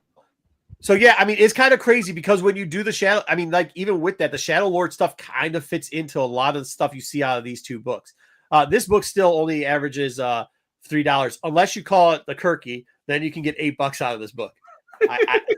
eBay listings are wild to me. I don't get it, but it does have a bunch of covers. Same thing with it was 125s again. Raw averaging have some of the worst Star Wars covers. This is funny though. The Nakayama goes as low as $4 and as high as 26. And it's not like it's one book. There's like 3 books that sell for $4. There's like 5 books that sell for $22 to $26. The prices are wild on this thing right now. There's enough Pete's in this world to just buy it because it's Nakayama. That's all. You know what his best ones were those wanted poster ones. Oh yeah, he did like 6. Hold on, those were really good. But like his incentives are always garbage for Star Wars. This one actually, I was surprised. By the way, make sure because we mentioned this 3 weeks ago when we were mentioning the other Darth Mauls in this series for these. But this is the Chip. Chip did this one. Averaging $10 for this one. So if you see the Han and Jabba, it gets overlooked a lot, but it's not a dollar book. Raw is 26. These are some more of the variants that they had. The C, the Francesco. I don't like it. I think it looks like shit. I couldn't find any sales. That's the first one. I like the Issa. Was it Issa? Yeah. I kind of like that Issa. I kind of like that. I do too, but the Francavilla should have been red though. I don't know why they made it orange. I don't know why they made it orange anyways. Yeah, it's not. None of these are books that get pulled out a lot. Deadly Venom, like you see them every once in a while, but they're not there. I gotta go through my mall collection now. Yeah, we're kind of giving people ideas for mall collections. Like if you want to get in the mall collections, there's just some cool mall books. All right, then they have 4 where they're actually battling on the front. It's a $4 book still. This one though, once again, hey, say what you want. The Funko Pop cover, people love this. Hey, people have always loved this book. People don't love it. The Doms of the world love it. Dude, between 50. Hey, this book will live between 50 and $20. It's better than a Blue Bear. It's better than a Blue Bear. I can tell you that. Not in Japan. No, please. No, Pops in Japan are wild, bro. It's wild out there. So don't start because it's more popular than that bear. I will tell you this. This has been a $15 book forever. Now it's kind of moving up to the $22 range. but whenever I saw this, it was always you put listed as 15, you sell it right away. It came in the people love box, it. right? I think didn't it come in the Funko Bounty No. boxes or whatever they call them? This was actually the D cover. Like they actually sold this as Was it? Yeah. Yeah. It wasn't the root crate. You're thinking about the other one, which was can't remember who it was. Yeah. The book on the right is actually a screw up. That's not how it was supposed to look when it came out. But some copies did. It sells for $17. But the Dotson and Dotson, once again, go hunt that book. I mean, if you like to dig, try to find it. I like that book. And then finally, here you go, Dom. Your moment to shine. Since we put in all this other stuff, Dom wanted to say this. Go ahead, Dom. Well, listen, we might get a chance where this book might actually take a little price hike, because in Rebels, he mentions Ezra. You can't fight him alone, meaning that he alluded that possibility of him fighting Vader. It could possibly happen in this series. We can get a Vader versus Maul fight. So that would be pretty badass if it does happen. Empire. Wait, hold on. Isn't that the reference to the Emperor? They can't fight the Emperor alone? No, because when Malachor, when they were on Malachor, Vader came on the it was the book. It was the book. I get it. Yeah. It was the book where he said he could. Yeah, okay, I get it. Okay, yeah. So this could possibly be a hot book in the next year. Doesn't matter. Everybody loves this book anyways. It can just go up because it's a great Maul book to have. Tales number 9. There are 2 covers for this. This is the more popular of 2 covers. 9/8s are down a lot. This got hot during the pandemic. 9/8's going for $190. Raw is still going for about $32 in different shape. In this book that warrants that price. It's just a cover. That's the only thing. People love this cover. You don't think it does, but Wayseeker. That's actually pretty cool too. I like that cover. This is the other cover that for some reason Raws are selling for $35. You can't get a 9/8, but you can get a 9/0 for $100. I like that cover too. Wayseeker can say all he wants, take nubs and shove it up his ass, because Star Wars fans disagree with him. They love what's in this book. They absolutely love what's in this book. Man. It's not a great book. And it's only one short story of 4, but again, that's a cover by. People love the covers because they love Vader versus Maul. I get it. Yeah. And you know what? He fights Maul. He fights Vader as Vader is still new to being Vader, which is he's not his full potential, which is actually pretty cool. If you get Dom's gonna get nothing he thinks he's gonna get in the show. Dom sells this book. I don't think he is, but Dom can sell this book all he wants because I like the book. It's a good book. I like it. I love the book. Wayseeker's 100% wrong on this book. Yeah, I have actually 9/6. I have a 9/6 and I have a raw copy. That's all I have. And I have not this one or the other one? Of this one, yeah. I got both. That one, by the way, is the photo cover. A lot of people think it's an art cover because it's the photo. It's cover. a photo. Thank you, JJ. Sorry. Thank you, JJ, for that. That's good. Yep, that's a photo cover. Fine. So that was one small section of Maul. It's a lot, so we digested it a little bit more digestible. I was gonna add on. Originally, that was going to be another 3 to 5 books, or like numbered books, but we might catch that up later. We're gonna have enough time because Maul's going to be around for a very long time. But yeah, so that's sweet. We have Andor. We also have got some cosplay from Celebration. Somebody might be excited. Marco, I just want to welcome you back from the land of the rising sun. Yeah, I love it there. I probably should have stayed. Dude, I'll tell you this. I love, like, I was in the Bay of Tokyo. I was in both.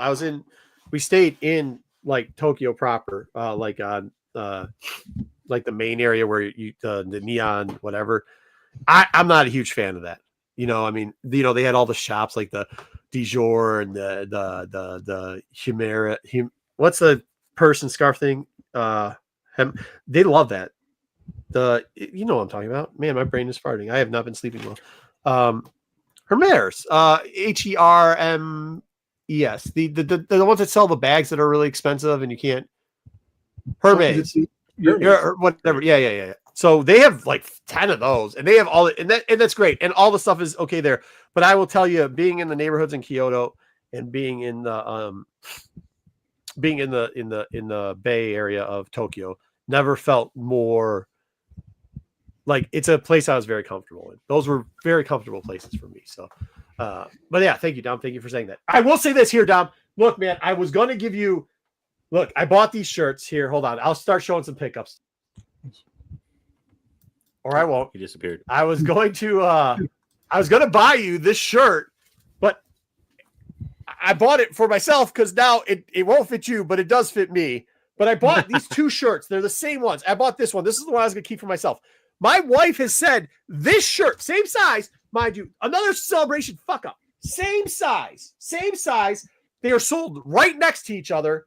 Like, look at. Oh, I don't know if I can do this. Yeah, you kind of can.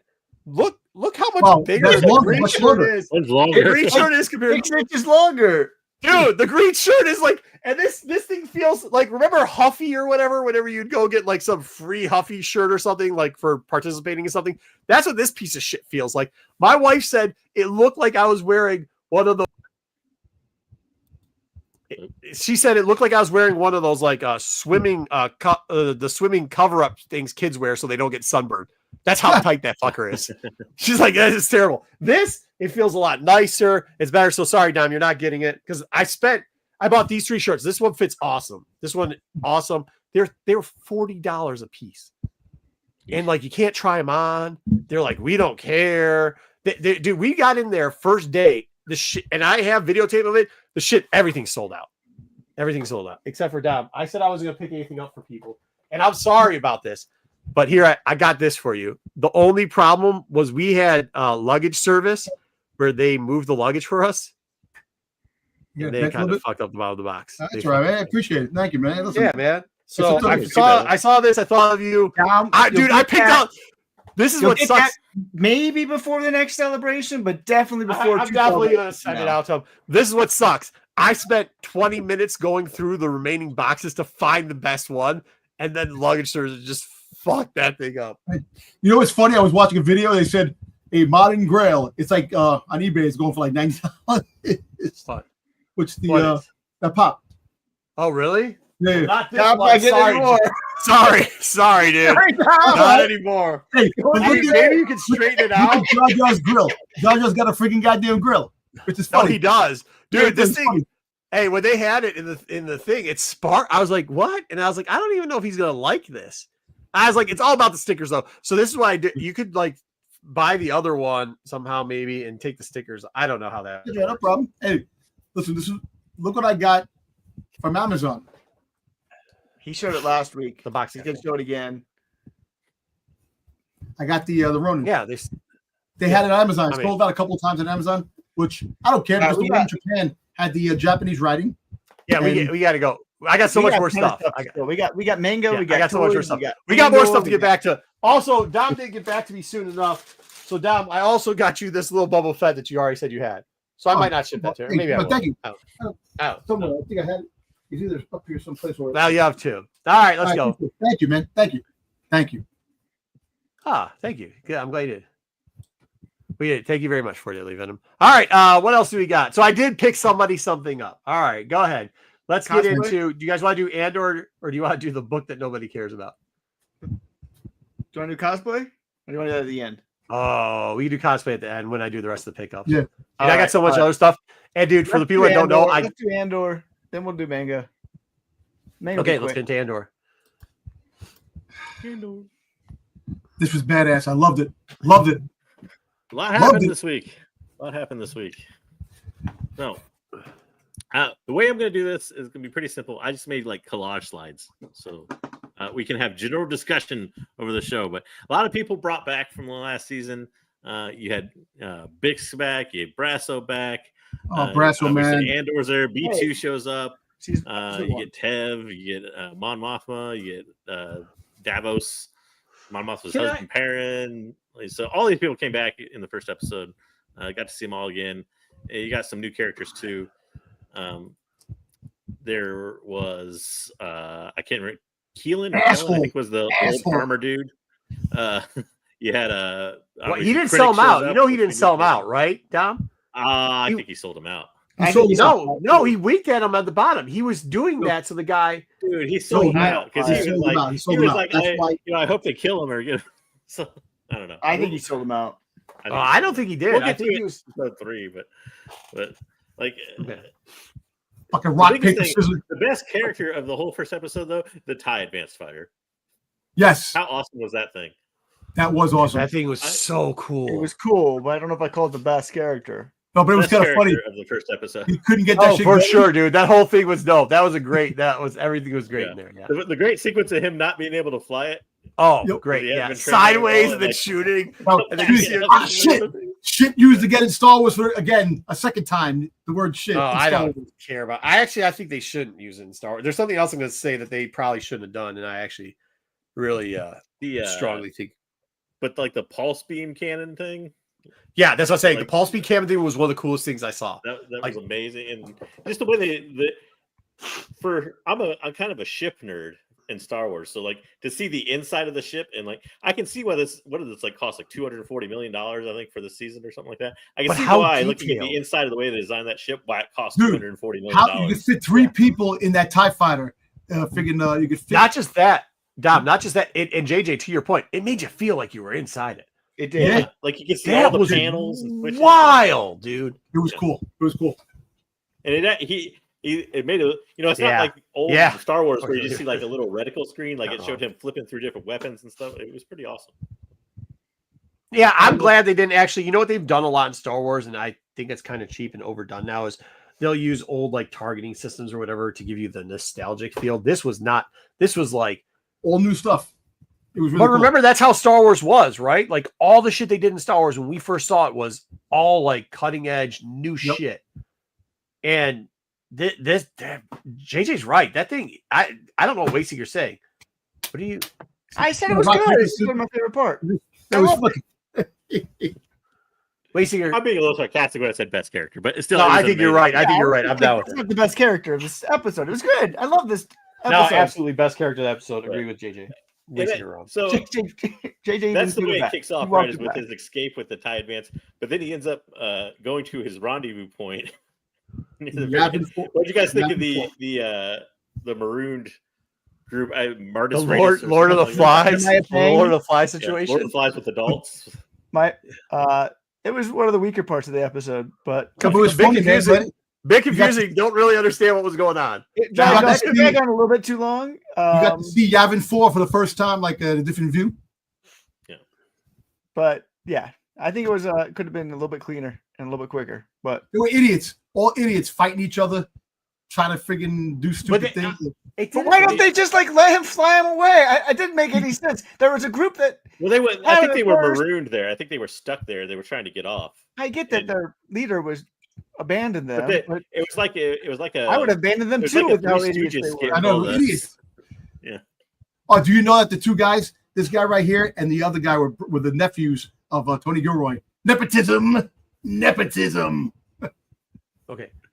I guess my question was, why did they start fighting each other again? I think they were marooned there, and like half the faction was Well, the was girl blaming that the one guy and girl- his brother The for leader, getting marooned there. But, the yeah. leader abandoned them. yes, Yeah, and that's which was who the one asked- guy's So they brother. didn't have a clear was looking- leader, and Yeah. so these two people thought they should be the leader after the one abandoned them. Well, the one that Andor was looking They for. had power That's the one that struggle. abandoned him. Yeah, but No. why would they have done that ahead of time? I have no Whatever. idea. Okay. Anyways, that was the worst part. That was the I worst. think No, it- that's the second think worst the one part in thing this whole about the- thing. I It was think the aggravating thing part. about that was It- interesting was like the confusion it betrayed to people and like their stupidity almost. Like you could see it in Andor's character really well. Of him like thinking like Yeah. these people are nuts and stupid and they're gonna get us all killed. But he's like, Also, if too, I'm smarter than them all, and if I just wait for my time, I'll be fine. That's what. also too, I think they should have let the wild animal. They did such a build up for it. They should have let the wild animal pick off more people. Yeah, I know. Yeah, it probably cost too much money. They So cut the other somewhere. two elements that came in. No, you can find more just limbs, like the foot. They found that foot. That's all you gotta do. Yeah, Find yeah. an So arm what's your here, least foot there. favorite part, Marco? What? What's your least We'll get favorite to it. It's part? not in this episode. I don't. I think Oh. they did something they should Well, not. so have the done. other two elements to this Oh, episode is listen, primarily where we start to see I disagree. I think it Mon was good. Mothma's daughter's wedding, right? don't know what We I'm didn't gonna see say too now. much of it there, other than people kind of arriving. So that wasn't very interesting, I think, in this episode. But the interesting thing, and I think one of the best parts of this episode was Krennic showing up Yes. and giving the Yeah. Gorman, basically the plot to make the Gorman massacre, more or less, because he was explaining they strategically want Gorman as a site, not because of the clothing and everything else they produce, but because of the minerals and everything else that's underneath. That was Listen, my favorite part. basically, they of have the to let have me a tell way you to something. clear And out. he's lying to them. He talked to the Emperor. He's not talking to the Emperor. He's just trying to flex his muscles. He talked to the Emperor. No, he didn't. Yo, he lucky he got survived Vader in freaking Which video did you watch that you pulled that off of? He didn't talk to the Emperor. He was just trying to flex his muscles, saying he did, just to scare the group. I disagree with you. He's Tom. lying. I You're don't just disagree. making that up. He's already hold in on. charge I don't. of all of them. Yeah, okay. I don't agree with Dom, but I don't disagree. I think he was name dropping the Emperor, just not because, and it doesn't matter that he didn't talk to him on that moment that he said that. I think he was just trying to remind the people, because that's where his ego is, because we know what this character turns into. Like, hey, just remember, I know the guy. You guys don't know the guy, but I know the guy. It really seemed like a shitball move of like, oh, I know him, but we know Vader before choked him. We know that he has talked to the Emperor before. We know that. But the relationship is unlimited money because he's starting a base like right next to where Gorman's going to be that day. So like, right, yeah, he's got all the money the Emperor can give him to do this project. But hold on though. That doesn't mean, once again, because we know how this works out. He wants a Death Star. We don't. He's acting like he's good buddies and hanging out with them on a Tuesday, which I agree with Dom. He's probably not hanging. We know he's not hanging out with them on a Tuesday. We know they're not sitting around having little tea and crumpets together. We know that's not happening.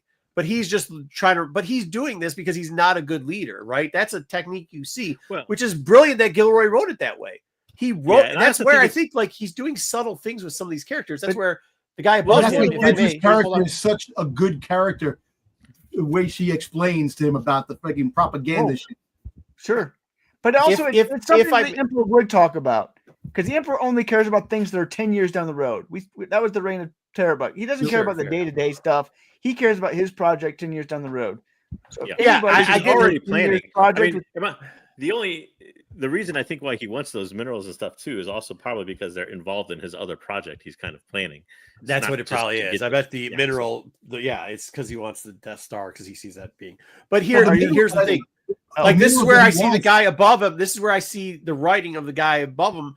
Gilroy has done a good job of making complex characters and letting you figure out what you think they're actually doing without telling you. So where you guys see the guy above him is one direction of selling them out, there's a point where you see that pause. And if you've known that pause before, it's that I'm going to take the fall for this, and I'm going to make sure you don't get hit. And there's parts, if you rewatch that, where you might take a different point of view from this main farmer guy. Okay. Same thing with Kendrick. You might take the point of view kind of like Dom or whatever video he watched, but more of one, if I could articulate for him. And I think he's saying the same thing that I'm trying to say. Hold on, Dom. I think you're good. I'm giving you some credit here. So just stay with me. You might be able to get it. I think what he's saying is that Kendrick is a bad leader and that he has to try to use, I know this person, he's a friend of mine, to try to, because he's so inferior and he knows he's a poor leader, that he uses that line to try to say, I'm important. You must listen to what I'm saying because I have conversations with the Emperor and you don't. And that doesn't mean, and like Dom said, that doesn't mean he had one this week, but that's what he's using as part of his, he's just a very bad manager. He's like a very bad manager. So, right, Dom, is that what you're trying to say? I'm trying to say the fact is that he uses the leverage of the Emperor to keep everybody in check. You're right. You're right. He can't take your win. He can't do it. He just can't take the W. Okay. No, I did. All you gotta do is say yes, Marco. That's what I bet, and then you get the win. But you can't do that. So to me, I did not just say nothing. Like I actually articulated. Marco totally said nothing. I agree with you, Venom. He said nothing. Well, he was to trying me, it says a lot Dom's nothing into something, and he just. I don't know that I don't have anything. No, Venom echoed Dom's nothing. No, hold on. Venom, he echoed Dom's absolutely nothing. Absolutely. Where is it? Where did he do it? I agree, Dom. I don't think he talked directly to him. No, where was he? Yeah, here he goes. He flexed to scare them. Like, he said exactly what Dom said. So, like, I don't get it. Go ahead. I mean, to me, I don't know that I disagree with I don't know that I necessarily agree, I should say, with the fact that he's a bad lead. He may be a bad leader in a way, but he's also a good leader. And it's demonstrated at the end of the sequence where everybody's kind of chit-chatting amongst themselves and Deidre's just staring out the window kind of thinking. He approaches her because he knows that she, one, was a little bit accomplished in what she discovered in the first season, and two, she's thinking about something different than everybody else, kind of just chatting away and being stunned about one thing or another. And coaxes out of her the fact that to do exactly what he needs to do, which is to have a rebellion basically start on Gorman that is, unstable enough to use it as an excuse, more or less. So I get it, but I think that shows his lack of good leadership, right? Because nobody's actually paying attention, and the only way he can do it is he's not dumb enough to realize that he needs to get on somebody's coattails to get the W, right? He knows who's the smart people, and so he puts smart people in the room. Yeah, see, that's what I'm saying. But also, too, if you've ever read this guy, he thinks he's smart and he's not. Like he literally, remember, what's his name? What's her name? Dad. He pretty much eventually just kidnaps him and blackmails him. If you remember his history, he was always the. That's not a bad leader. He knows who's the good people that get this job done. Yeah, I don't know, it takes to get them to do the work they need to do. That dude, he's not leading people. He's just kidnapping and putting a gun to their head. But he knows who the smart people is, and he knows he's not. What he needs to do is surround himself with smart people. That's a good leader. I think he's except for that he mouths off to Vader, and then all of a sudden gets choked out, and no person ever's respected him. I think two things are true. I think what Marco is saying is right. Is that he's a good leader in the sense that he can spot what needs to be done and how to get people to take advantage of him. But also, too, he is a horrible motivator, more or less, right? Like he's not the guy that's going to run a team and motivate them to do it because nobody wants to work under. Yeah, I totally agree with that. That's what I'm saying. Like he's bad. Like he cannot to lead the people. But the only way he can get people is by putting guns to their head. That's it. But he knows that's not a good leader. That works for him. Right. But that's not. But that's what it's. But Wayseeker, it's what ends up becoming his downfall. It gets him choked out by Vader. I mean, you can say the same thing about Tarkin. Tarkin did not think there was any way that his project with the Death Star could blow up, and he was wrong. Well, I mean, on that aspect, he was wrong, but people actually respected and revered Tarkin. They respected. Hey, you can't put Tarkin and this guy in the same fucking. They were rivals. I don't think you've ever read a book in your life. I doubt it. After that comment, I really doubt you've ever read a single Star Wars novel in your life. And you definitely never read the Tarkin book, and you definitely never read. But they're rivals. They're both really good. Yeah. No, they're not rivals. Oh, son, that's not rivalry. He literally walks up to him at one point and says, "I see your snacks. I'm taking them all.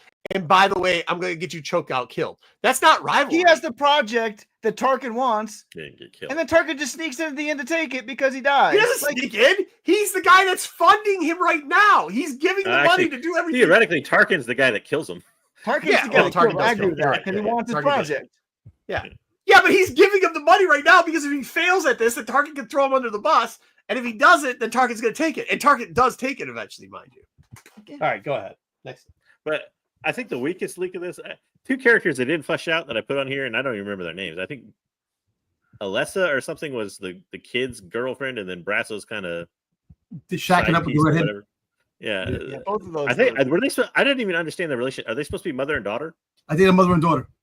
Okay, I didn't even understand that part. Like they didn't explain that whole thing very well, even throughout the other episodes. So who was the kid again? The kid is he was the son of the guy they tortured to death in season 1. And then at the end, he throws the bomb at the end of season 1 that blows up the whole base or whatever. So, yep. Well, I mean, he's somebody, I guess. Yeah, I think Willman or something was his name. I like that guy. He's good. Yeah, he wasn't bad. But they just need to explain those kind of relationships on the planet, I think, a little bit better. I think they just wanted to show that they were settled.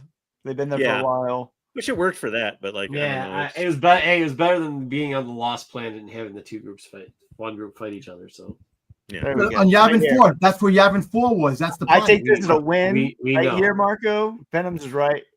I'm right. Look up the definition of leadership because you don't know what it means. Wow. Okay. Right there. It's clear. Speaking of leadership, I'm going to lead us all right. I'm going to lead us all right into the next slide, which is score your episode. So I don't have the thumbs up, thumbs down access right now to do this, but you have your choices of Wizard, which is obviously good, or Crift, which means not good. Basically, Wizard. Wizard. So, I thought. opinions on episode 1. It's just a Wizard. Just below Wizard. Yeah, I agree with Wayseeker. Crooked thumbs up to Wizard kind of there. If you get rid of the stupid, what planet was that again, Dom? Yavin 4. That's where they freaking. That's where the rebels eventually build their That's base. the rebels. I can go. Wait, what? I couldn't hear you. JJ was talking. What'd you say? Yavin 4. That's where the planet where they go. That's the rebels' fucking home base. Yeah. So if they got rid of, I never heard of that planet before, Yavin 4. But if they got rid of Yavin 4 part, I think it would have been a complete Wizard. Well, I do think there's a couple slower parts in there to bring. I like the idea of the weird group on Yavin 4 because also one fun thing is the person he goes to meet there. His name is Porco, which a lot of people are saying it was a reference to Porco Rosso, like the Studio Ghibli, like pig character. Fair. It's supposed to be a pilot, but because he's supposed to, what he's supposed to do, the way the mission's supposed to go is he's supposed to be trained moderately on that TIE fighter, which was the wrong TIE fighter, and then he's supposed to fly it there to a guy that is trained and is an actual pilot to fly it, and he's supposed to fly it off. That's why they were trying to meet on that planet. I just think it dragged on way too much throughout the whole thing. But it did, especially when you're building all this other exposition. It seemed unnecessary to have that exposition in there too. I think they could have made it shorter and just had that animal thing start randomly attacking people at night, and then by the daytime, you didn't even really need it. You could have just had the fact the animal could have just killed the person he's supposed to meet, and then he's screwed type of thing or something. Yeah, I don't know, but absolutely. But yeah, so yeah, I mean, like more comedy behind everything, but I don't know that it was necessary. I unfortunately have to agree with the idiot Wayseeker and stay just under Wizard. Just under Wizard. Yeah. Dom, what do you got? I got Wizard. I fucking loved it. Just because of Yavin 4. Let's be clear. The only reason it's Wizard is because the planet was Yavin 4. Not even because because Tony Gilroy knows what the fuck he's doing. This is fucking great Star Wars, man. I don't give a shit what anybody says. Stop. You have to agree that the scenes on Yavin 4 listen, you know what? Look, the rock, paper, scissors thing was a little funny, but I thought there was some comical shit into it. This episode. That was the next one. Oh, yeah, whatever. Yeah. No, whatever. But you know what? Hey, listen, the Yavin 4 stuff. Hey, look, this whole thing, I like the build-up. I'm telling you, these characters you care for. These characters. I don't care for Mustache Kid or his girlfriend or the fake wife. We all liked it, but we're just not saying it's Wizard. There were things that made it below Wizard. Listen. And to be honest, there's a scene later where I'm really like, Robot's got to go, dude. The controversy thing, you know what? I'm going to tell you why it was great for this, and I don't care what anybody says. All you people on YouTube can suck a goddamn big boner. I'm telling you, because that was one of the best things they could put in there. The Empire's He's talking about episode 3. Oh, yes. We'll get to that. I don't really want to have that conversation with you, Dom. That thing, they should not have put that in Star Wars. Wars. We are not going to have that conversation on this show. She was being attacked. Hey, it doesn't. Hey, Dom, let's go. We'll talk about it. Let's get to it. We'll talk about it later. No, we're not. All right, I'm going Wizard. I'm with Dom. I'm not even. Once again, Dom watching YouTube shows, and that's where his opinions formatted again. He just listen. No, you wait. No. I watched it. No, we're not done. Let JJ finish. And I seen it, and I see nothing wrong with it. Let Jay finish. Remember, from the beginning, I was one of his true fans. From the beginning, I agree that the kind of the Yavin 4 part was unnecessary exposition and stuff. But I think my enjoyment of the whole TIE Advance thing and that whole breakout sequence and everything trumped that easily. So to me, it's Wizard. Thank you, JJ. He didn't agree with you. He just had the same rating as you. We'll get to the other. Listen, also probably not appropriate with what he said. What he said he's referring to. You're not psychological warfare with this. Let me tell you something. I got you beating the shit, man. I don't care what you say anymore. I don't care what you do anymore. You're not playing. You're not trolling me anymore, man. Let me tell you something. I got you now on this, man. Okay, you're not playing me anymore on this, man. Stop. We get it. Well, everybody will be able to have their say here in a little bit. But we got to do episode 2 first. Episode 2 was basically we got a little bit more into the inner workings of Mon Mothma's wedding. We start to see people giving their speeches. The daughter has her grooms women or whatever, and we see Mon Mothma getting her ready in her dress, and she has the absolute nerdiest fucking husband kid who has no emotion as her betrothed husband or whatever. We get to see this dude up here who become more relevant in season 3, the nerdy ass lieutenant guy. I actually kind of like the husband a lot more this season. You see, they say, his speech which he has in this episode was actually really freaking good. yeah, it And was. then he has another bit. Oh, I thought you a were little talking bit about the later kid, on. the future husband. No, Stop. No, TJ, real quickly. the Let me ask you a parent. question. My Oh, mom was, you're referring to the parent. Okay. And we get some other people show up.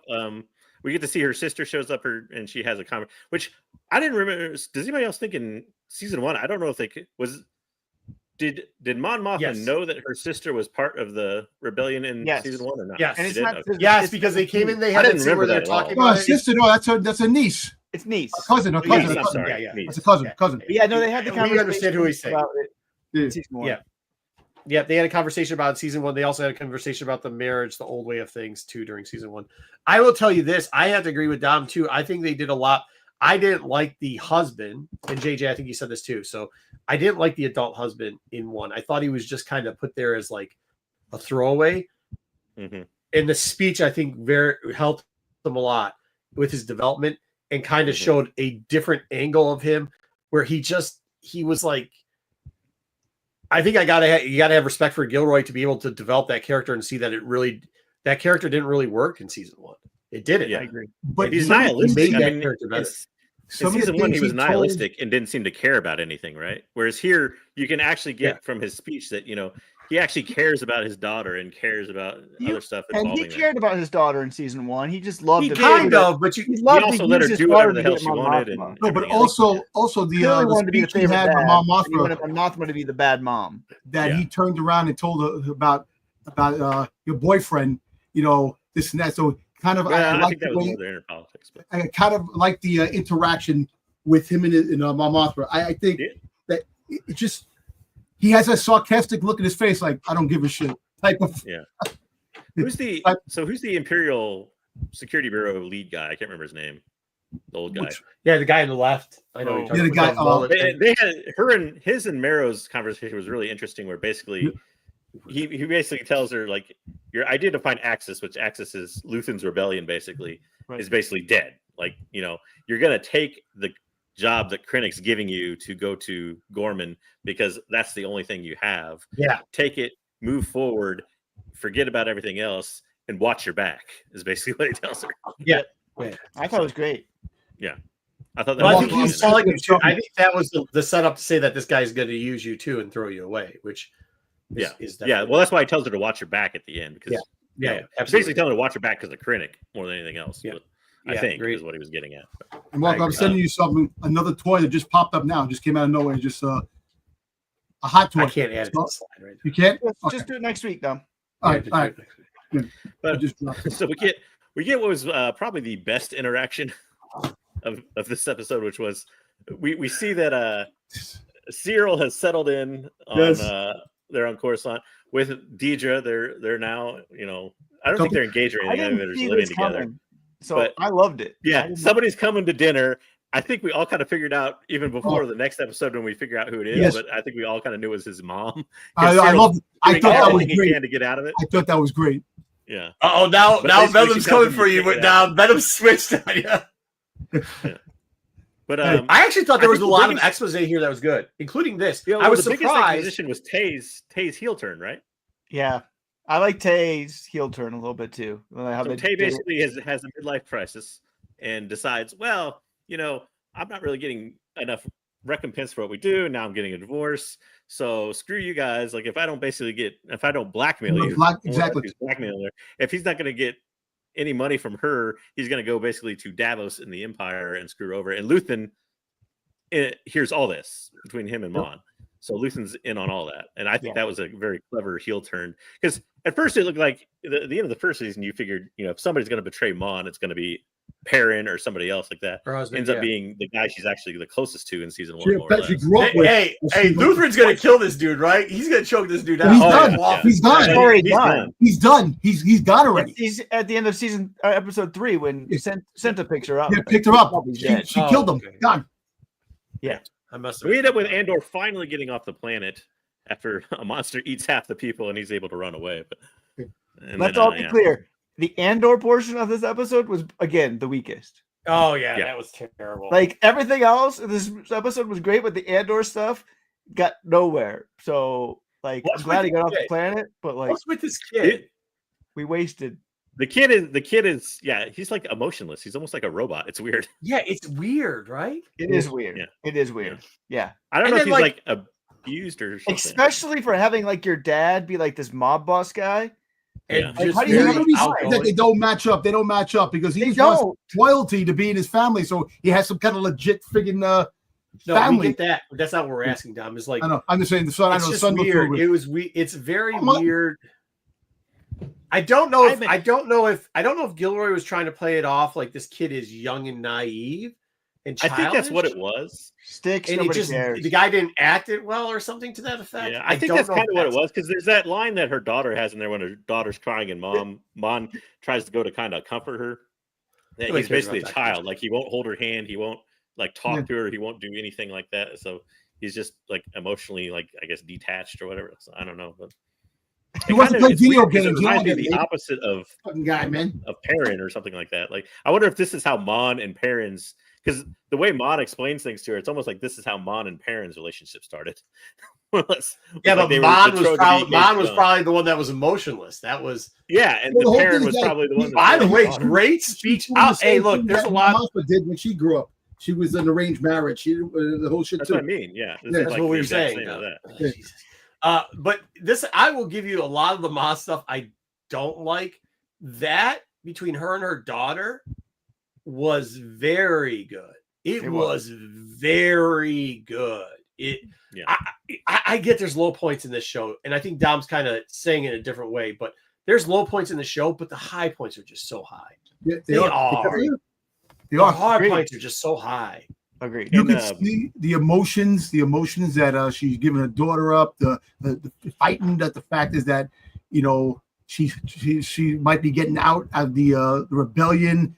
She's worried about that. There's a whole bunch of shit going on.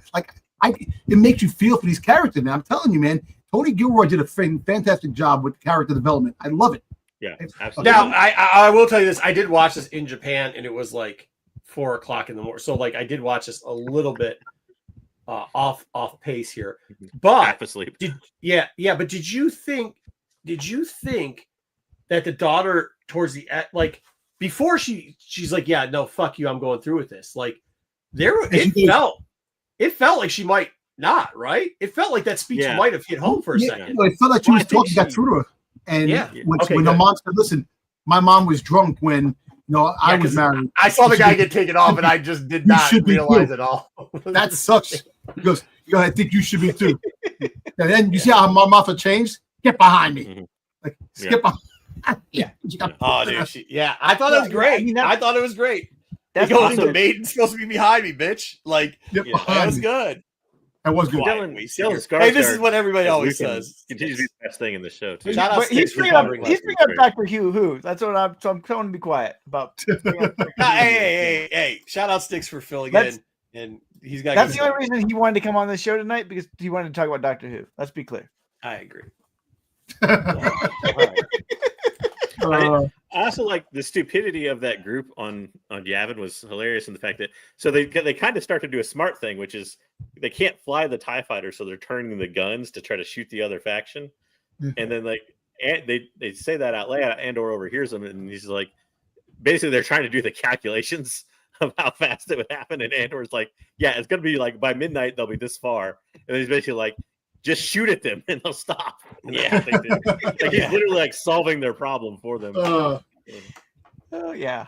Yeah. I thought it was good. I mean, I think he should have shot the guy inside. I don't see why he left him alive or whatever, but whatever. I mean, Yeah. just stun him or something. But. Yeah, All right. I mean, hey, if you're gonna have as many high points as he had in these first two episodes, what planet were they on again, Dom? I'm not saying it, man. Stop playing around, man. Okay. Yeah, you haven't six. Actually So had if a they were name. I can't there, remember what the name of the group was. They had a name. but like if My Pang, whatever. he Something could, like I that. think if My- he yeah, re, My I Rang think or if he had a Pang or something. reshot, he might have like maybe straightened that up, clean that up a little bit. So Yeah, especially since Andor's the main character. Like, Yeah. a little weird. Well, I think they. very weird. Is it- Very- I can't tell if it was by accident or clever or dumb. The fact that like in the first two episodes they do kind of find a way to sideline Andor, right? Yep. Yeah, But by doing that, you get all this other exposition that you need to catch up on all these other characters out of the way. Yeah, that's a smart So- move. You're right. Yeah, Yeah, I but we don't know didn't if need to it's I see smart it. could or have if it's- sidelined him in a better way. So I think. Well, you could have might have. you could have I don't know. sidelined him against the monster and had it going to nighttime and us I'll not tell you seeing what, it. man. I tell you what, the outfit that Andor had on in the TIE Fighter, that Imperial outfit, that's a fucking badass outfit, man. Yeah, Oh, the that's a test pilot toy. outfit. Hey, as soon as I saw it, I go, that's a Black Series figure Dom's buying, dude. They have a Black Okay. Series figure. They have it already. The outfits in general were amazing. Yeah. Yeah. Everybody's outfits were great. Yeah, all the They did effects amazing and job with costume that. work was fantastic. He said it was Yeah, uncomfortable as all hell, though, but that's the thing. Yeah. Probably. Well, yeah, it's all like stiff leather. More or Yeah. less. Plastic. Katie. I actually like the outfit that Piping. what's the name? The young lady that gave Andor that helped him out get the TIE Oh, Fighter. the engineer. Yeah, the engineer. That outfit, I like that outfit, too. Or something. I think they make the armor the same way that the 501st does. It's PVC piping. Like it's PVC. Yeah, I'm sure it's So, not comfortable. It's not Whatever. comfortable, dude. But All right. episode 2 opinions. Again, you got Wizard, which is great. Crift, which is effed, and Good. anything When in I between. saw this, I was like, oh man, I hope episode 2 hits. And then I was like, yeah, okay, episode 2 hit. Like, thank God, Yeah. episode 2 hit. Wizard. I like it. It's Yeah. it's just below Wizard again, just below. It's like I disagree with maybe Wayseeker. a 9.2, somewhere in that range. Quiet. It's pretty Wayseeker. good. Pretty good. It's good, it's really good. I loved it. Yeah. But just below Wizard. I thought, I mean, just because of all the stuff they got through there, and how, once again, I think he corrected issues that we had with characters in season 1. I don't know what is his relationship thing, but it's usually pretty darn awkward. Like the kid whose dad died with the little dirt stash, and that, like, that's, I don't know, it's all weird. But he did a great job here with like the interpersonal wedding situation. He did. The The only, wedding- one no, I- the only one relationship I thought it wasn't great was the person that's still Mon Mothma's niece who's still pining for Cinta. Like that came up a Yeah. little bit. too much. Yeah. Well, the whole fact is that she That goes on in the disappeared. next episode, And too, then, but yeah. that's kind of This the whole thing with that. You know what's fucked up too? I think I think that Mon Mothma knew that Cynthia was that Luthen was planning that whole thing and didn't I say don't think she anything. knew until near the end. I mean, I think Yeah. we'll get to that point next episode, Yeah. but I don't think she. Well, I think But she look- knew that Luthen knowing was a bad thing because she knew that Luthen would want him out of the way. Exactly. Once His that mom- happened. I think so. But like the whole like we're two single girls hanging out together. Like they played that up a little bit too much for me. Is Mon Mothma? Is she a robot at this point? She's past. Close. Yeah, no, it's 15 I- years past being a robot. 15 years Yeah. that, so she is. Yeah, I think she's a supposed robot. to be. I don't know that they like because that book was written. Like I don't know that they played that into this at all. But No, I know. I'm just asking. But I'm just yeah, asking for technically kids. yes. Yes. Well, Yeah. the third episode, I don't think they played it all because I don't know, man. Robots drinking. She I have no dances idea. like one later in the next episode. Oh, she definitely does. That Oh, thing she was gets horrible. wasted, baby. That dance thing was just. Yo, that dancing. I'll go So with- I I'll watched go that with video. full-on Wizard They for put this one, Slipknot. They had Slipknot play for that video, and it's awesome how they freaking played it. And it's Tom's like, one of those people that just making Disney money. Yeah. I love it. We're making fun of those people during news. Oh, what's up, dude? What's up, Kilton But Corgi? I'm All right, cool. for this one. Like I said, I was glad. that he Lacey, finally stop got off that cackling. planet. Let JJ talk. I'm glad he finally got off that planet. I think that was probably the weakest. But like I said, I couldn't tell. It might actually been a clever thing to kind of sideline that and have all this. Oh, other I stuff think you're come out, right. which was super intriguing. All the other stuff was so. I think you're right.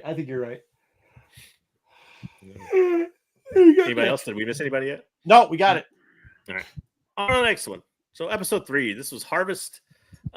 This is where we finally get to wedding day of Mon Mothma's weekend wedding or whatever you want to call it. Oh, we kind of covered Um, that already with the daughter speech, but Yeah. Yeah, but well, that was like all the. I guess would that be like an engagement dinner last episode, and this or not engagement, Yeah. but Yeah. It's the marriage. rehearsal dinner. Rehearsal. Yeah, but we get what's his assistant's name? I can't remember her name. I knew it. Whoever Luthen's assistant is gets back to the shop to run the radio or whatever. But yeah, finally gets- probably one of the best moments of this episode.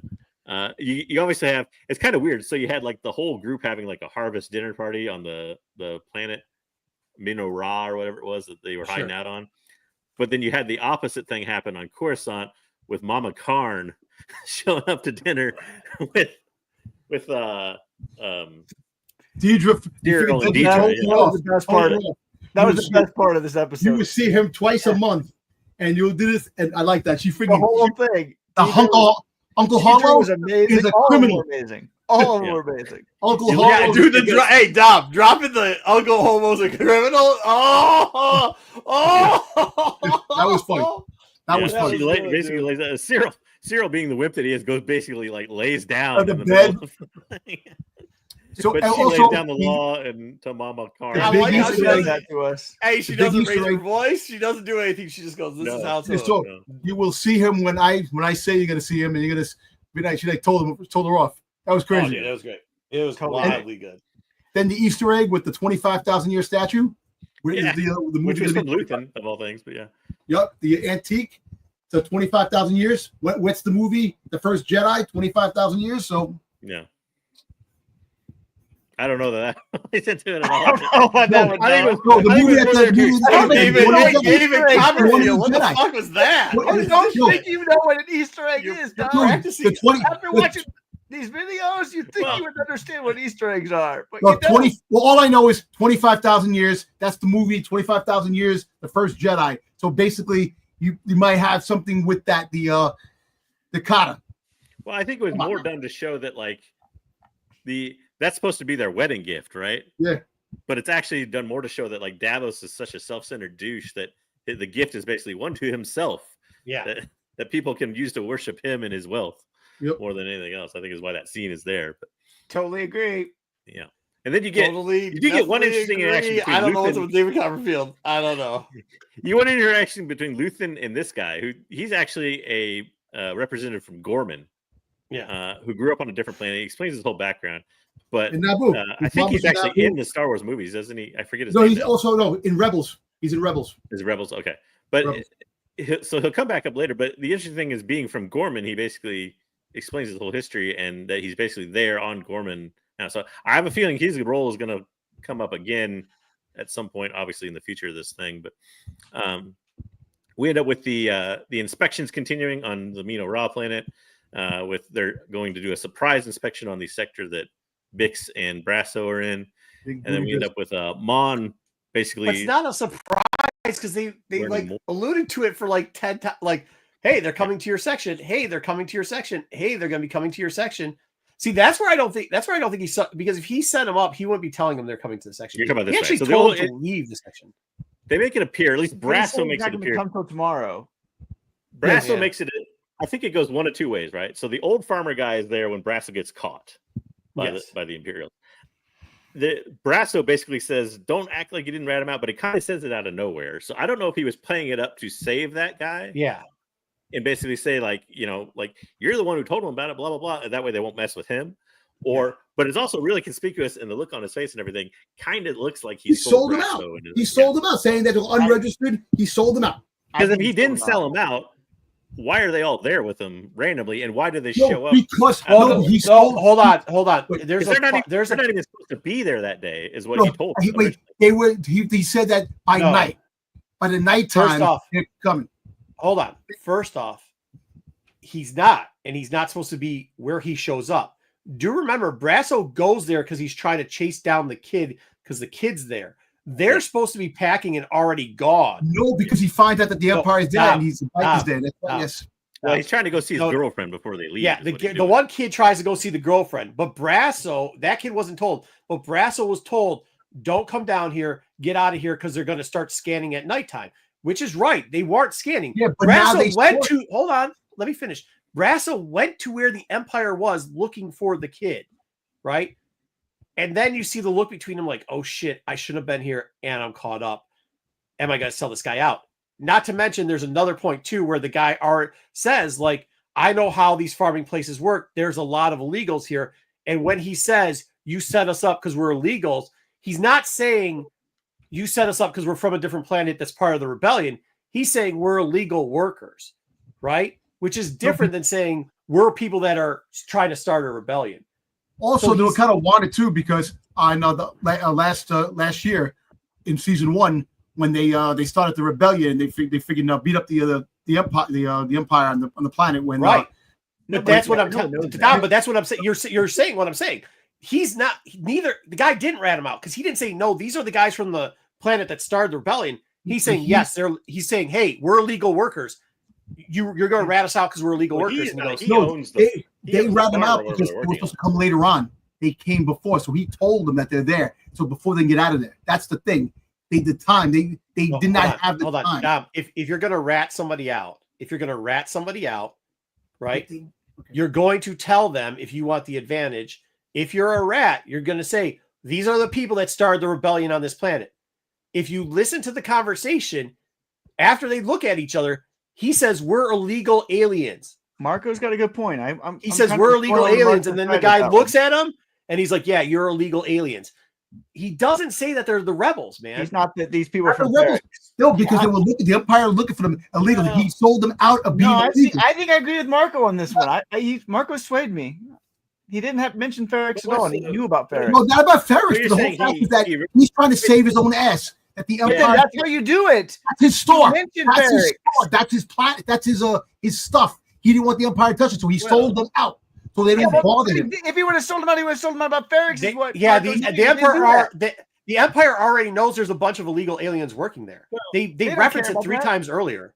Yeah, well, they've already found some in other places. Well, with Bix, you're gonna find out that she's illegal because he turns around. He knows that she's illegal. Yeah, but she's not an illegal worker.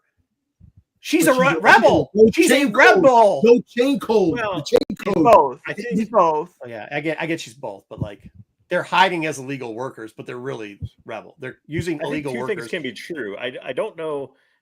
We know that he knows about Andor, the farmer guy does, but we also know that he runs the thing. So he might have been trying to save his business from them by ratting them out as illegals, not necessarily ratting them out as because don't forget he's protecting the fact that they're illegals to start with, right? He's giving them false paperwork. He's feeding them information and everything else.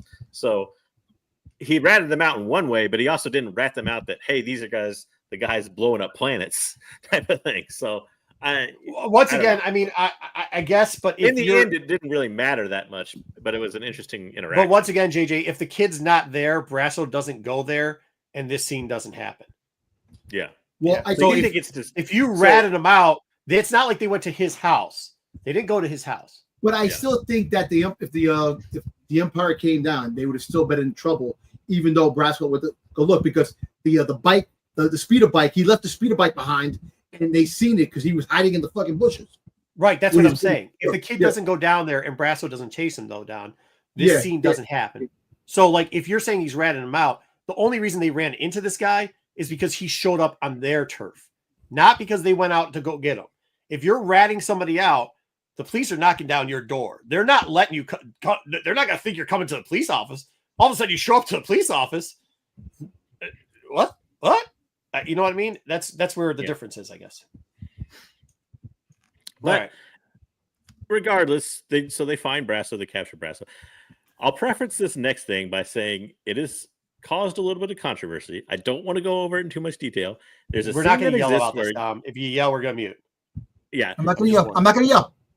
So there's a scene that exists where the Imperial lieutenant or whatever that's doing the inspection shows up and harasses Bix in a rather aggressive sexual way. Mm-hmm. Nothing happens as far as anything like that goes. Bix basically kicks his ass, more or less. He kills him, yeah. Yeah, and ends up shooting him by the end of the thing. No, well, she winds up hitting him in the other. Well, yeah. First off, she kicks his ass, and then he walks out the door, and shortly after that, bleeding, and the other guy's like tells her to come out, and he's like, no. He goes, come out, this and that. I know you're there. He tried so and so me, and yeah, she does say. She says the word. I don't think we can say it on YouTube. I'll say the R word. You can't. Yeah. All right, listen, I'm going to be honest. You can say hard R. I'm going to be very honest with you. Stop. Stop, Dom. No, stop. I'm not going to say. Can I just, JJ can finish talking.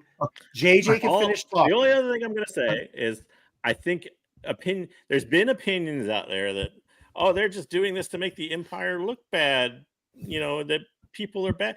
Of course, that's why they did it. The Empire's supposed to look bad. They're basically a stand-in for a fascist government for the Nazis. Yeah, like they're not. You can't say that word either. Good. You can't say that word. You can just say Nazis. So you can't say that word either. For the Nazis. Yeah, Nazis. So, listen, they're not supposed to look good. And this stuff I agree happens. during wartime for things. Okay, Like, I it's agree nuts, with so- you. I agree with you. But at some point, we have to keep Star Wars Star Wars. That was not. And they didn't need to do that. You could say it, but this is something now where, like, I can't show my kids this TV Let me show. ask you this. Let me ask you this, though. What? If the hard R didn't exist there, would you have had such a problem with it? Is it just the word, or was it what happened? No, I think it was the aggressive actional nature of, you knew what was happening in the aggressive actional nature. Okay. I don't mind fighting. That's something I can deal with. I don't mind if they alluded to it in adult language, because that's something you can get past kids. The way they showed it, and then her coming out and saying it, and I'm just saying, from somebody who, by the way, has children and is a big Star Wars fan, it was not needed and not appropriate But I for don't a think Star Star Wars Wars show. is for kids. That's it. I don't buy that argument. I'm going to be It is honest for with you. all Why would ages. you- Well, that's what they say all the time, JJ. So Listen, JJ, JJ, you had it's drunk, not. you had drunk It's ass not rated plowboy. for Hold on. kids. It's not all ages. I would have been fine if they would have had a trigger warning and warned people ahead of time. Yeah. I think if I they don't would have put a trigger warning out there, because I think people expect Star Wars to be something, and this is probably not what they were expecting. And All right. a trigger warning would have I at least thought. Can I say something really quick? put them into Go it. ahead, Dom. Go ahead. I'm going to say something really quick. I had no problem with it because the Empire is evil. Wait, listen to me. You have Vader cutting down kids, blowing up planets, and genocide. What is the difference? It's Star Wars. It's a war. Because what they It's a don't war. do is, hold on, Dom, I'll tell you why. And I'm not surprised that you don't. And I'm not saying that you have to have a problem with it, because you look at half naked women and shit I would never do on the internet and goon type shit. So I don't have a problem with you saying there's not a problem. I'm telling you that I also accept the fact that Star Wars is bigger than that. Okay. And in this thing, when we're showing something that is on Disney Plus and something that they have presented, and I don't think they should have a trigger warning, Wayseeker. I think they just shouldn't have done it. And you put that in there. They don't show them decapitating kids. So don't try to tell me when you got somebody getting forcefully upon. No, but in Obi-Wan, they showed him breaking a kid's neck. Exactly. Of Obi-Wan. course. He broke the kid's neck. Come Once on, again, man. there's problems with Obi-Wan too. But that here, there, also something I'm not showing the kids. What I'm telling you is there was no need for it. There's no need for it. And to say, like, I didn't have a problem with it because I like goon type shit. Cool. I like watching John Wick. That doesn't mean I want to see John Wick happening in Star Wars. I lean more agree with Dom, and I'm but there's not of that same kind of gooder culture, if you would call that. Like, but I lean more toward Dom. Like, to me, what actually happened in the scene was fairly mild. Like, yeah, there's some allusion to it, but at the same time, like, you don't see anything different on cable. This is not for kids. It's not rated. It's rated like for I get what I get what you're saying. I get what you and Dom are saying. Let me finish, and then you can get what I'm saying. You already what got I'm a 20 trying to minute tell speech you on is it's not for kids. It's not designed to be for kids just because it's on Disney Plus. And it's not my opinion. It's what they rate the thing. They have said Star Wars. Hey, you can see Star Wars all the time. Go see what everybody's opinion. It's not rated the same thing. The same as the cable TV show. My one thing that they probably could have avoided and should have avoided was Bix using the hard R word. If that didn't happen, it'd probably be less controversial. Okay, let me ask you this: you want to go way back in Star Wars? JJ, How did you explain a teenage girl in a bikini being licked by a giant slug in Return of the Jedi? In the book, actually, the book had much more detail in the book than it did. Well, the kids don't read the book, and here's how how that. And here, kids watch that movie. They saw that scene. Yeah, but here's how that works. When you do something like that, you do have to remember somebody stood up and choked the fuck out of the person who licked them. No problem. I got beat the shit. Hold on, JJ. Let me finish, please. I let you talk, and you got two digs at it. I'm just going to let you guys know that it's okay to have the opinions you guys have it, but there's going to be a lot of opinions from people who have kids, mind you, because it's similar. A lot of people who have kids, and we can have a different opinion than you. We're telling you this is not something that we felt was needed. We're just saying that. And that's not even kids for me. There are adults, men and women, who've experienced this before, and I think they should at least let them know that this is going to be there, because it's very traumatizing. Yeah. And Either way you want to do it. Traumatizing. It's hard for kids to watch. It's also hard for a lot of adults who've been traumatized. First of all, you got Young Jedi Adventures for kids. This is more for an adult. Either way, there was JJ. You even said they didn't need it. They didn't need it. Well, there's a lot of things they don't need. I understand, but they just didn't need it. So why would you do it? It's like knitting. As far as I see it, it's like, why are we talking about knitting in Star Wars too? Like, I get it, but if there wasn't a need for it, then why did we do it? And I don't understand. Like, JJ, I will talk to you about this and we can have a civil conversation, but the live or die screaming about like, I didn't have a problem with it, which is going on, which was how this started. I don't have a problem with it. I don't see why anybody, YouTube sucks, big dick this. Like, come on, dude. That's not the right response to this. You can take a response where you can say civilly, and I'm not playing Marco right now. I'm telling you as the person you guys know me outside of this. As that person, I'm telling you, morally, I do have a problem with it. Okay. Second to that, I think how we are talking about this or how it started out the conversation and not listening is a problem. There should be a little bit of acceptance where people say, okay, I'm not going to see it the exact same way as you, but at least I understand where you're coming from. And that's not what we're hearing right now. We're hearing, and not you, JJ. I'm just saying in general, we're just not hearing that. Okay. Yeah. Well, like I said, so there's a place in the middle of almost every argument. I think the place in the middle is like this. I agree with Wayseeker. There probably should have been a trigger warning in people because it's very traumatizing to some people that have been through this type of thing. So there should have been a trigger warning or something there to tip you off to this. And that way, if you have kids, if the trigger warning is there, you know it's coming. Yeah, you know it's coming. You just don't watch it. Absolutely. So I think that should have existed. I agree with that. And they probably, I wouldn't be surprised if they place one on the future. They do that for some things where they go back and put one on there. They needed to know it beforehand. Right, I'm going to say something really quick. But I don't necessarily, one last thing, Dom, real quick. I don't necessarily agree with it being taken out or that it shouldn't exist. I think if the creative team and whoever writes it wants to put it there, I think it should exist. I don't think it was overly distasteful or anything, but I think it should exist. But I think also people should have the fair chance of a trigger warning and a rating and all that stuff to know not to watch it if it is not for them. Go ahead, Dom. I'm just saying the fact is that they put real world stuff in Star Wars. You know, you have pronouns. They put pronouns. They're showing lesbian stuff. They're showing gay stuff. They do all these things in Star Wars, and other people don't have problems with these things. Dom, stop. I know where. No, hold on. I'm not going to let you do that. I'm not going to let you. No. I'm not going to let you. Hold on. I am not going to let you compare people's sexuality to the hard R. But I'm just saying, that's the whole thing. No, I heard what you just said. I'm saying I'm not going to let you do it, dude. That's not the same fucking thing, bro. It's not even close. It's not even fucking close, man. But here's what I'm going to tell you. Here's what I'm going to say in closing. When I watched it in Sons of Anarchy, everybody knows the scene I'm talking about in Sons of Anarchy. Yeah. It was a very hard scene to watch. It was appropriate for that medium and that thing. It was fine. It's hard to watch, mind you. Hard as shit to watch. They didn't show anything with this. It just said the R word. Hold on. It's appropriate for that medium. What I'm just telling you from a point of view of one of your friends, in Wayseeker, I think you're wrong. I don't care about the trigger warning. I don't see a place for it. I just don't. And if you guys think I'm wrong because of that, that's fine. But I don't see how it adds to the story. But JJ, I will agree with you. Now that the horse is out of the barn, you don't edit it. You can put it. No, I wouldn't. He froze right there. Oh, good timing. But yeah, I don't like going back and editing it out. It would be a mistake. Yeah, sorry. Editing out would be a mistake. Yeah, I saw I glitched out. Editing out would be a mistake. I agree 100% with that. I can agree on that point of view too. I will. But all right, I think we've covered it. Moving on. Okay. Shortly after that happened, and Daddy Andor finally arrives. We get him doing something that's not arguing with a bunch of idiots on a planet. And we come to... This was awesome. The whole thing was awesome.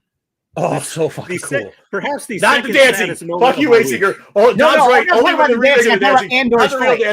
I'm talking about Andor's fight. I'm not talking about the dancing. I'm talking about the fight. Yeah, so there's two sequences here transposing as one another. We get Andor finally showing up with a TIE fighter, who, by the way, uses a TIE fighter to basically murder all of the Imperials, which was fantastic. And the way it was shown was fantastic. Yeah. Brasso running away. I will say I don't know about anybody else, had a little bit of problem with Brasso's death. I Agreed. You think Andor killed him? better. You think Andor killed him by mistake? Shooting the other? He was clearly No. shot by the one stormtrooper that can actually aim, apparently, in all But of it didn't Star even Wars. look like they were aiming anywhere near him. They could have done a lot better showing. Yeah, that he guy. basically He's a dies big off dude. screen He in a can't sense. duck. But, But but anyways, he's whatever. running away. The stormtrooper levels a shot and apparently shot either him or his bike, and he dies slightly off screen. To be honest, I would have we liked do to get a see nice that emotional moment from Andor with his body, and then Bix. Bix is going to it, and Andor says, "There's no point in going back. We got to leave." Yeah. He's gone, and then then we get that transposed with Tay getting in the car with Cinta, which Cinta. Goodbye. obviously See, Cinta that's is killed. why I didn't see her in the front. Now I'm looking at it, I see her in the front. I miss seeing her in the She front. is his new driver, which I'm sure was arranged by Luthen. Yeah. And he's as good as Now that dead. makes And then we sense. get that Because transposed. remember what she did in Mon season Mothma one. letting loose on the dance floor. You remember what she did in season one? She killed that whole family, the whole Imperial family. Oh, yeah. I thought you guys said she actually killed him in the car. She just No, drove but away we with know him in what's the car. Yes, he drove away. happening. He's gone. His We know body's what's gone, happening. baby. She's sitting there. He Jimmy Hoffed his ass. He's Yeah. dead. He dead. We never All see right. Tay again. This is what I'll say, That's a very JJ. subtle way of doing it. Cool. I get what you're saying about it, but I think if they didn't have the Biggs portion, I would have to agree with you with the death of Brasso. But like it gave tension in the air of are they going to pull the Star Wars and is he still alive? Yeah. And then after he did the slap thing, I was like, it's kind of weak. But then when she came and he said that, I was like, oh shit, Yeah. it was a setup for that moment. Yeah. Which I don't blame him necessarily for the death. Like him dying is a thing. Like I get it. Like He's gonna come back to B. I should be happy because I'm the one that always complains that Star Wars has no stakes, right? Well, obviously there's stakes here in It's Andor the because stake, one of exactly. the best characters is dead. Yep. So, Yeah. He was I a mean, good character. I think just he the was. way he died, like running, like to me, Brasso, like at least should have got a nice little bit better of a send off, like taking a swing at a stormtrooper, like being Brasso. Taking somebody Just out. ran into every bullet trying to jump in front of him to save. Yeah, like, I Oh, don't he's know. a big dude. He couldn't even duck. He was ducking. You can see his ass. Yeah. Like and literally nobody has ever died in Star Wars being shot by a stormtrooper on a speeder bike. So like Yeah. Except for who's the Ewoks, trivia- the trivia is, maybe. who is the one person in all of Star Wars who got shot by a stormtrooper on a bike? Brasso. Ewok. Brasso. Ewok. Yeah, but then Ewok, I think, was still alive. No, I think he died. No, it was the other one that got like hit randomly by a ATST fucking striker. But I think the shots for because remember they and the guy falls off. They didn't actually 50-50. Down 50-50 maybe 50-50. I appreciate their stakes, but I think they could have done his death sequence a little bit better than that. And it would have kind of been funny if the speeder bike did though take the spin like the Ewok spin. You heard like a Wilhelm scream. Yeah. I thought too the way the TIE fighter worked, again, whoever designed that thing and the graphics and everything else involved in the way like Andor fly, amazing work by whoever. Because you knew it was does that coming, work. right? Like you knew yeah. it. You saw it because you saw the preview, so you knew that shit was coming.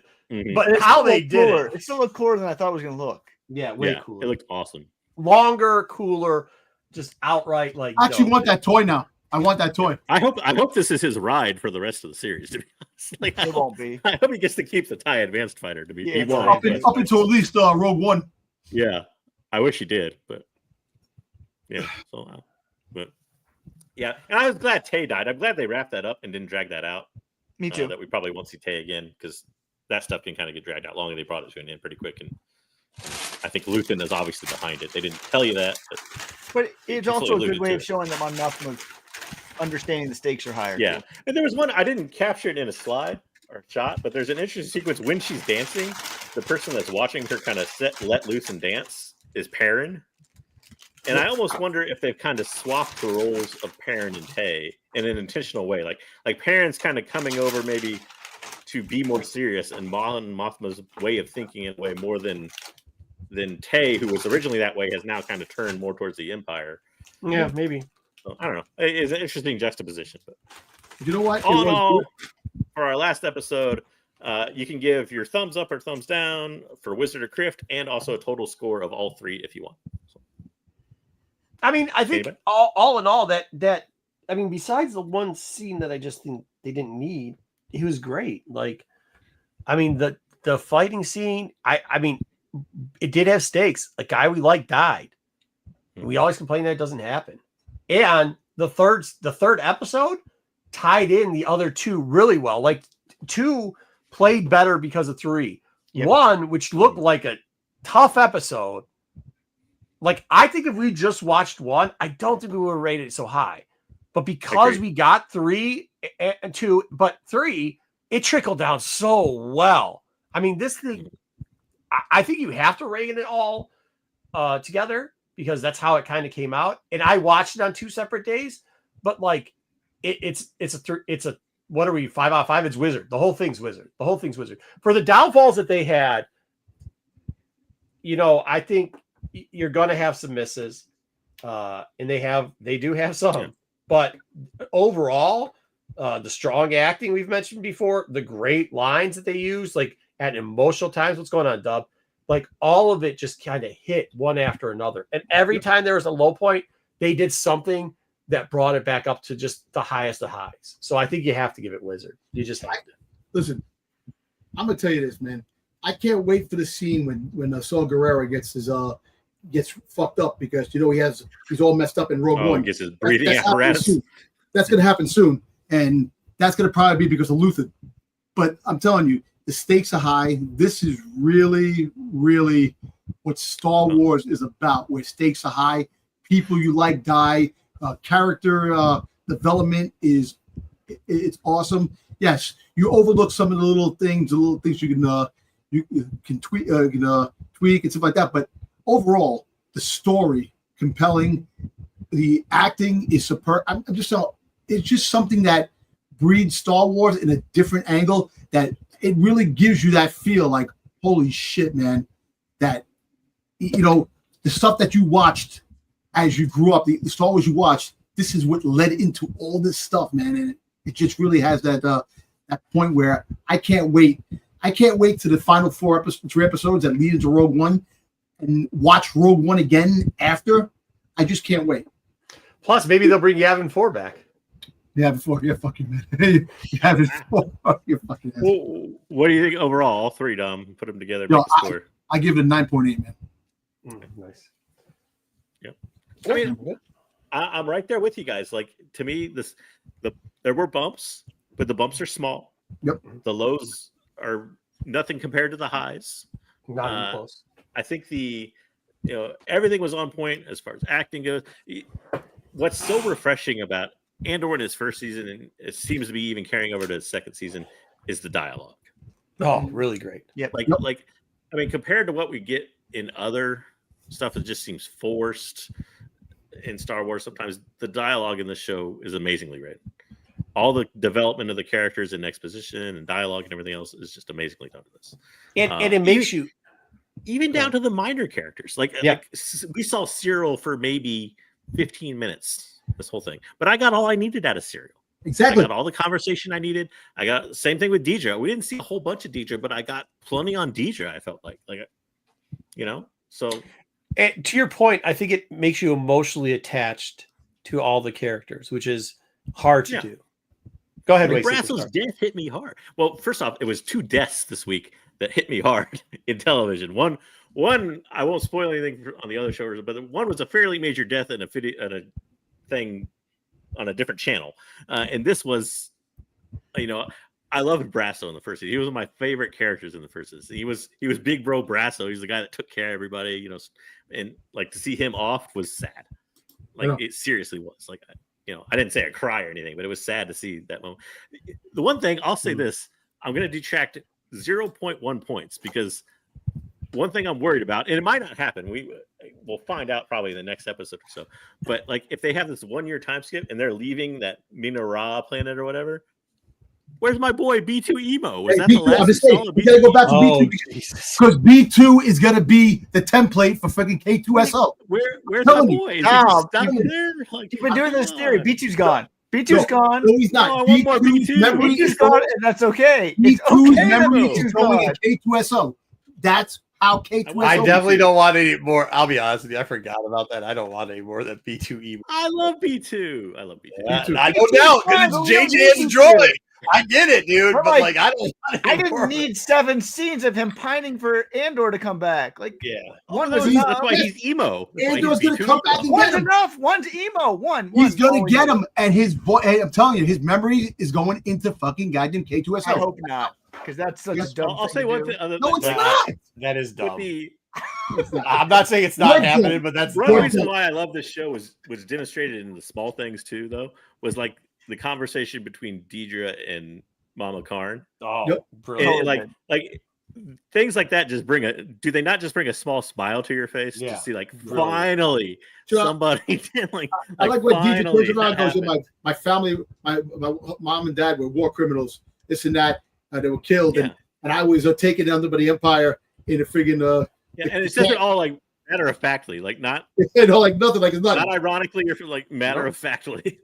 Business is business. Yeah, and the like the Yavin 4 group with them, Mina Paris or whatever, like all that stuff, like yeah, that took forever, but God, the payoff in episode 3 was so great when Andor Yeah. finally arrives where he's supposed to be Yep. with the freaking time. Like all that was just paid off so great.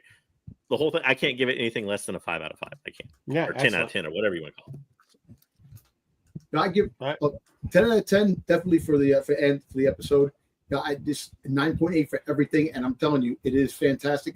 It's refreshing, and yes, Wait. and I understand. You know what, Marco? I understand where you're coming from with certain things. Appreciate I have a that. different view on it. Yeah. But Yeah. like I said, at the same time, Yeah. it's in there. It's part of the law now, and we got to move forward. Yeah, it's fair. I mean, they should just not go back to it. Wayseeker, did you give it? I didn't. I give it like a 9.5. Yeah. It was really great, and it was like exactly how I think they needed to set up the season. But I Agreed. think there's better stuff coming. I really yeah. do. Oh yeah, Like- yeah. After I mean- that last shot, I mean, jeez. I think this is just a taste of how good it's going to be. I Now- think the peak of season 2, I wanted to see it become better than the peak of season 1, which is to me is No Way Out. Like if you can beat No Way Out, which I'm not sure they can do because that's like one of my favorite episodes of all time for any show. If they can do that, like that's where I think this enabled them to do that. That last part of this was close. Like the TIE fighter Brasso. But it with that wasn't line. the whole episode for No Way Out. Which I know, but that's where I want them to get to. But they didn't get there yet, so it isn't a 10. Yeah. Because that's Let me ask you a Well, question. he wants to cry. season 1 set the 10 bar. The 10 bar is No Way Out for me. This was just below it. Let me ask you a quick question. I want to see him do something else in Star Wars. I want to see So him Tony Gilroy, do something else in Star he's Wars. done. I think You he's know, done. I mean, I don't know Yeah. because he's been mentioning some things in interviews. I don't know. Yeah. Maybe he's done for now. He's gonna do his He's done thing, for now. Maybe but he'll maybe come he's back. gonna come back and he has something in the works. Which I'm fine with, but I think you Yeah. know, hey, look, dude, you go, you hit a walk off, you do on your last game, you can retire sometimes for a it's little best to bit. tip Yeah, the hat don't- and say don't Tip goodbye. the hat, walk away. Don't pull a Jordan and come back for the Wizards. Wizards, yeah, We Yeah. don't want. Yeah, Yeah. true. you can come back for the Bulls, but you don't come back for the Wizards. No. Like, you definitely don't come back for the Wizards. I was pleasantly surprised by also the fact that like he doesn't wait to like. Am I the only one that did not expect Krennic to show up in episode 1 at all? Like I figured all that stuff would be like stuff we'd get to maybe in this next part coming up. But like Well, they've already basically set up the fact that like they're gonna have to take over Gorman. Yeah, And he did a great like, job. Kind of like, I mean, and the I 2-year figured planning like Dom for it- said something about Saw and him coming in. Like I figure Saw is going to be that band of like reckless rebels that Yep. Deidre was talking to Krennic about, more or less. So Yeah, I don't and how that's gonna be their excuse to kill that planet. But Yeah. You know, all right, cool. You know the I crazy will, thing. I will say, go ahead, Dom. No, I was saying in the previews when you saw the previews, I thought that Krennic came to the wedding. I thought that everybody was gonna be at the wedding. You know, they gave you that feel that he was coming to the wedding, but that's another scene that's later on that they're in, and you know, so the stakes are gonna get higher. They're gonna get higher and it's gonna get crazier. No, I hope Cyril doesn't come back in the show. I don't think they can do anything more with Cyril. well, Cyril Oh, has that's got to great. come back to the show. he'll be tied to whatever Deidre's doing. But Deidre's Like going to be doing her thing with. Listen, He's I- just, I- he's just this mid They'll manager both be now. at Gorman, right? Deidre's Deidre's got to the get to head. Gorman now. They'll He both doesn't be need to there. be there. He has nothing to go over that. Well, I actually think he can be the Deidre support dies. system. That's fine. I think Deidre dies and Cyril helps the rebels. He needs to I be think he done. helps rebels Just later on. focus on Deidre. All right, I will do a little bit more something else because we've done this on 2 breaks. So one of the things that was pretty cool was outside you could go to the mall that was right attached, and they had all this Star Wars stuff for sale. They had these chips. Each one had a different logo on it. It was like Darth Vader. I think I took pictures of it. If not, it's Darth Vader, whatever. I'm going to try the chips later because I don't feel like eating them right now because it's done. But they all came with this card, and I have no clue what the card is, and I don't think anybody's seen the cards, but each one comes with the card, so I'm going to open a card real quickly. Also, too, because JJ did such a good job. There we go. Because JJ did such a good. What the hell is this? All right. Like a photo card. Or something? Yeah, I don't know, dude. That's cool. Is it like a holographic? Yeah, I guess. It just looks like a blurry. A lot of times It they're Doesn't like, look that they cool, include- Bob. they Does not include look like that cool. toys and cards and stuff in a lot of Japanese snack stuff. But because JJ did such a good job, I'll tell you, I went to go see the Vision thing, and they were giving out these pins, and it always pays to make friends with the people that work at places because there is somebody, and her name is Kaz, and she's from Alabama, and she was running the lines for the viewership thing to get into the thing for Visions. Now, I think I've told you guys before that they did a crappy job with this celebration. One of the crappy things they did is if you bought tickets as a family, they would only let you register one adult ticket at a time, but your kids. So at one point with Visions, we had only one of us could go in there and the kids could go with us, but the other person couldn't, which was going to kind of suck. We talked to Kaz, who spoke English and is from the US and it was working out there. She hooked us up. She goes, I understand. Don't worry about it. Come to me. Don't talk to them. They're going to say no. And that's where we kind of learned the thing, like, don't ask because the answer is going to be, well, Was it's it probably Alabama a no. English? It's probably a no. That's what they're going to say. It's probably a no, which then you're like, well, what do I do? They'll just keep going. It's probably a no. And then you get stuck in this cycle. So she took care of that. But what she also did was afterwards, I wanted to thank her. And I was like, hey, yo, I just want to thank you for getting us into it was the Ahsoka thing she got us into. I was like, thank you for getting us into the Ahsoka thing. We really enjoyed it. It was really great. I really appreciate it. Just watched the Vision things. She's like, did you get any of the pins? And I was like, well, I got one, but whatever. She's like, hey, hold on one second. And she went and she got me a couple more. Now, if you watch my IG, you know what happened. Some guy gave his seat while we were waiting to get on the bullet train to my son. And he said, made it Star Wars, and just kept pointing to it because he went to Celebration 2 apparently and saw that we had Star Wars gear on. So that's really cool. So I gave him the pin and he then all of a sudden just kept yelling, may the force be with you, which was absolutely amazing because we're in like this contained either way. However, Kaz did give me an extra pin. And since JJ did such a good job, I know I said I wasn't going to buy or pick up anything, but I got one of these sweet Vision pins from the viewing ship for Thank JJ. you. So I will be Visions. sending that out to JJ too. There you go, JJ. Thank Just you. for you, buddy. Good. I'm glad you like it. Now, let's get into. Should we do some cosplaying? Let's I get think this this will- manga. Huh? Yeah, The do the manga? cosplay, then we'll do the manga. We still got toys too. We got toys, we got manga, Oh we my got God, that. I We wish I got could still do There's not that. many toys anyway. Manga will take. I can do manga. In 10 I minutes. will cut this in half, dude. I will tell you, there was a lot of locals that dressed up for this, and they killed it, dude. They absolutely hammered it. You'll see these kind of Is stretched that out a a little chopper bit. dress? Yeah, Yeah, chopper dress. Their whole outfits, Yeah, including backpacks. These three were out there, and like my wife was finally like, "Hey, do you want me to just take pictures?" Because she made comments about the shoes or something. I didn't even realize it. Everything matched for these three young ladies. They were living their best life. This Oppress was amazing, dude. He was really good. The only thing that's funny is all these characters, you'll see them stretch out a little bit because they're all 5'2", 5'4". Like everybody's very short. They love everything Mandalorian. This guy had like a little, or girl had a little Grogu on the back. I don't know who it was because they didn't really speak. They definitely love Rebels. We got a decent amount of Inquisitors. Revan, there was like 6 Revans there, 6 different Revans. Malik. But this one It was looks like Malik. Jason meets the Rebels to me. We got like a Inquisitor right there. we but hey. got like a freaking an Oompa as freaking goddamn Malik.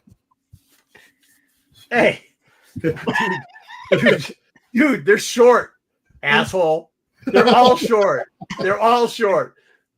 So this is kind of weird. It was kind of cool though because Here's one thing about it too. I So- noticed that too, Wookie. He hates people, and then he brings stuff. Wait, what? Back for you guys. Well, okay. Yeah, I'm not bringing him shit. But then here we go. So they're actually Merrick and what's her name? There's a bunch of people that are dressed like her. What's the other Night Sister's name? Or not Night Sister? Friggin' Reva. The Reva. There's a lot of Revas there. If you look at the back too, that's L2. Yeah, back there. Yes, yeah, they love droiding it up. They did a lot of good stuff here. I had to cut some pictures out because it was this dude. This the thing, the TomTom. It actually moved. Like it's on rollers. It's big. It was bigger. Like I don't think you could realize because of the scale, but like they're standing right next to each other. The TomTom's bigger than the dude that rides it. Okay, like did he actually ride it at some point? Yes, yeah, rode it. Yeah, That's it was cool. really cool. They like put so that's like a track. That I they saw- took down to. I saw a bunch of pictures of the next one. The low rule, yeah. That's This just one. Loth Wolf, yeah. the Yeah, Rebel they thing. did a really good job. They did a really good job there. The one on the right was kind of cool too. It was a lot of people who had disabilities. So there was like the Ewok looked like the Ewok was walking, but it was really somebody in a wheelchair and a bunch of other stuff. I'm not gonna go into it all. The Yoda was like One leg. it was Yoda. Yeah, it was. You only had one leg, but it was like it was an old. It seemed like an old. How it made it seemed like an old man walking around like Yoda did. Somebody who's 300 years old. Awesome. I actually accidentally don't even know how I took this picture of this dude, but I think what's his name would appreciate it. He was okay, but he was the first Boba Fett we saw. He did look a little Boba Fett, but he was really He's good. old, like Tamara Morrison is. Yeah, and then he actually would change his costume. So he was Boba, and then he was Jango, and then he was something else a different day. Here we go, Dom. They asked if I wanted their pictures. I felt creepy, and I said You are no. creepy. And then my wife was like, "Just take pictures of them." I said, "This is all Dom wants, anyways." There's 2 Leias. I don't know, dude. You are creepy. You've officially gone. Was there any dark? There was any dark talons there? I can tell you that. I think I saw. No, there wasn't. They didn't have any dark talents. No. We had this guy from England. Probably No. nicest English. Here's no. Oh, there's a lady. That's creepy. I gotta cut her That's off. I did. creepy. I tried. So that if you look in the left corner, she's first. This is her. I love it. That's Wayseeker's like in a different life. That is his. This is girlfriend. This is creepier than fucking the Leah and the slave outfit, man. That Please. is not true. It- It is true. Agreed. It was creepy. They did here. I wanted to show the lineup because I thought Wayseeker was trying to defend it. Which one of these is a child? Because this was the line. All adults. And they would line up an hour and a half ahead of time to take pictures with nubs. Do you see one kid? Hey, One kid. the adults know what's good. Not a single kid ever. The up adults there. know what's good. Dude, the Lego stuff was cool. They had him. Mental Django. health goes a long way, man. I can tell you that. I couldn't take the rest of them because my kids are in there. I couldn't crop them out, but they had like 4 or 5 people, and those costumes were all Lego costumes. It was really cool. I will tell you this: I Wookie's do right. not like what they did. are Where the creepy. droid is, they did a section for the 501st and all the builder clubs, and they put them in like a squared off section to make it look like a town. It just became a shit show. You Yeah. couldn't move around in there. You get trapped. It was not good. The Palps was really good. No, so here's The 2 tubes. yeah, so these are actually inside. If you look at the left wall and the right wall between nubs, or between Num. nub, that actually you had to walk through this area to get between the sheds. There's another Boba Fett back there. I see it. So I would stop people to do pictures here because like other people would stop them in the middle of the floor. But it was great here. But nobody knew who these guys were. And then I'd yell, Nib Nub, picture. And as soon as I did, people would run. And like the Japanese would stand behind you and start a line to start taking pictures. The Eastern Bloc and English people would walk. Like my wife made a comment finally to somebody. She's like, hey, a-hole, we're trying to have a picture with our kids and that person. How about not walk in front of it? Because they didn't even know who they were taking pictures of. They just saw you taking pictures, and people would rush to take pictures. So this is Nib Nub 2 tubes. I thought they did a great job there. Dude, okay. He had a baby Ewok, and it moved. That's cool. It was wildly cool. I didn't get a great picture of this because my kids were all by it, but this droid actually moved, and it was really cool. And then I didn't give you one of the Gamorrean guard. It was massive. It was really cool. He was just great. See, there we go. We got another one. Oh, there we go. Normal. That Ezra, she was good. Outside, there's a lot of samurai stuff.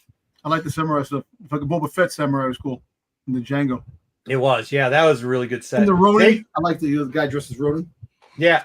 Okay, so the Ronin thing was a whole section. They had a whole huge section for Ronin and all. And I have a video we can show later. We're not going to show it today. We're not going to show any videos today.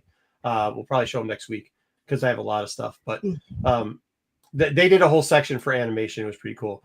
We had this guy. He was actually a nice guy from England who dressed as the cartoon Obi-Wan. The Zeb was on point. Once again, short, but what are you going to do? Definitely a lot of animation. And here's the best one of all. Here it is. Neil. What's up, Neil? Nobody realized who I think Neil back was. There. It's like Wayseeker's freaking body double back there. You got the glasses behind you. That's Wayseeker. You think everyone's really glasses cool. is right? But that's all the thing about it is the same as the glasses. Like Glasses, yeah. That's the it. only thing. that's what really Anyways, got No, the disposition of the way he looks, his face, that's you.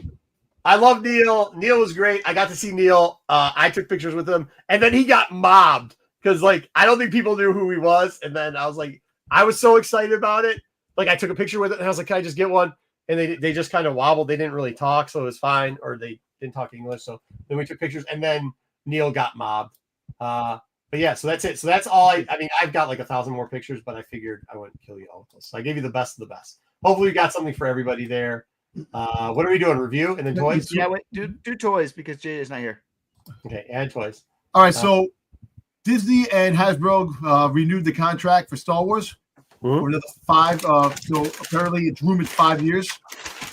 So vintage, retro, and the Star Wars Black Series will be with Hasbro for another 5 years. To all the people that said that they're going to get rid of the Star Wars, no can do. That? There was a lot of rumors that were going on that they were going to give the franchise to another toy company, but it didn't happen. So Star Wars stays with Hasbro. Oh, you need me to kick it. Okay. All right, so this dropped the Range Trooper that we seen get blown away with the TIE Advance, which was kind of cool. That was cool. Hot toy. That's a hot toy that's coming out from Andor. The Range Trooper. To mention hot toys, I got the video. I shoot the video at the end of day one. 98%, maybe 96%. Hot toys all sold out. Of course, yeah. Of course, I mean, dude, wild. We'll look at it some other time, but so Iron Studios is making this animated Anakin from Clone Wars. Okay, it's coming out soon. All right, so the next couple of Tuesdays, Target is having an Andor toys going to be dropping the next couple of Tuesdays, and we got the Stormtrooper, the Jedi Patrol Stormtrooper coming out, as well as the Range Trooper. Which, so the jumbo figures that come out from Gentle Giant, they make the 12-inch figures jumbo. So this is Boba Fett, the Kit Bash Boba Fett. This is the Boba Fett they use in the advertisements for the rocket firing Boba Fett. Okay. When they were advertising it in the back of the packaging and all the pictures for like the carrying case and stuff like that. They had the Kit Bash Boba Fett, so they're actually coming out with the Kit Bash Boba Fett now as a figure.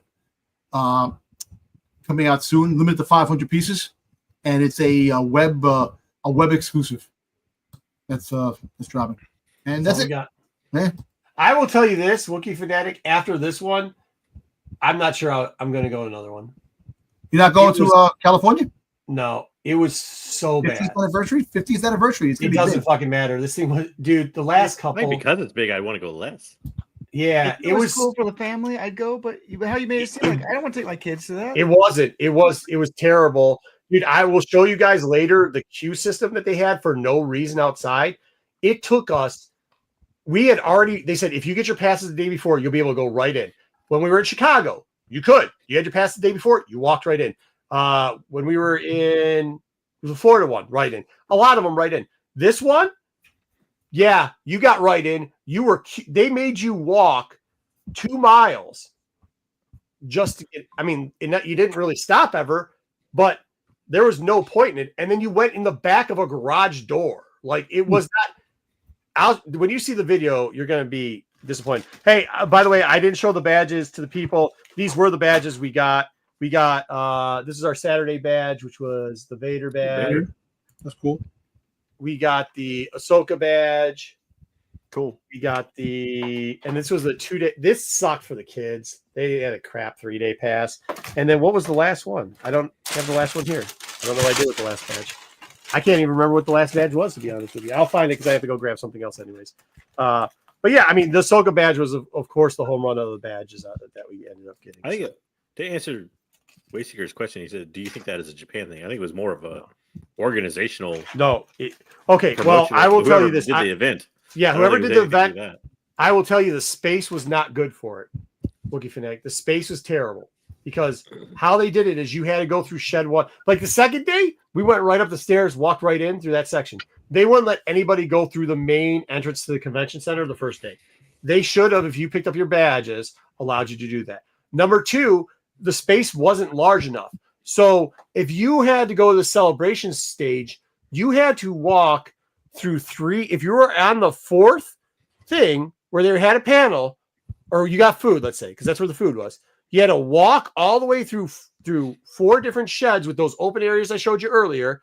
You had to walk through all that, walk through the first one, because the first day they didn't open up any of the doors. So you pretty much had to exit an entrance through the first shed, go there, walk down all the stairs, walk a half a mile, then get lined up in another queue to get into the celebration stage. And if you got to the merchant stage, that was another mile away in a different building too. They said it was shed 9, but you pretty much had to go almost back to where the Tran was where we were going. So it was just a mess. I know the guy who said the previous Japan one ran horribly. I mean, this one was too. His booth was having trouble also because they had put his booth right by the village thing that they built for the 501st and all that stuff, and it just got queued to death. Like it just got queued to death. There was just lines there.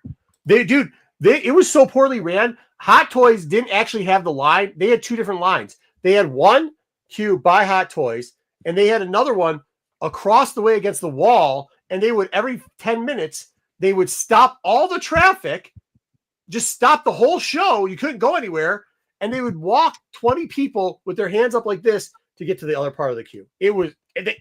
I've never seen anything run so inefficiently.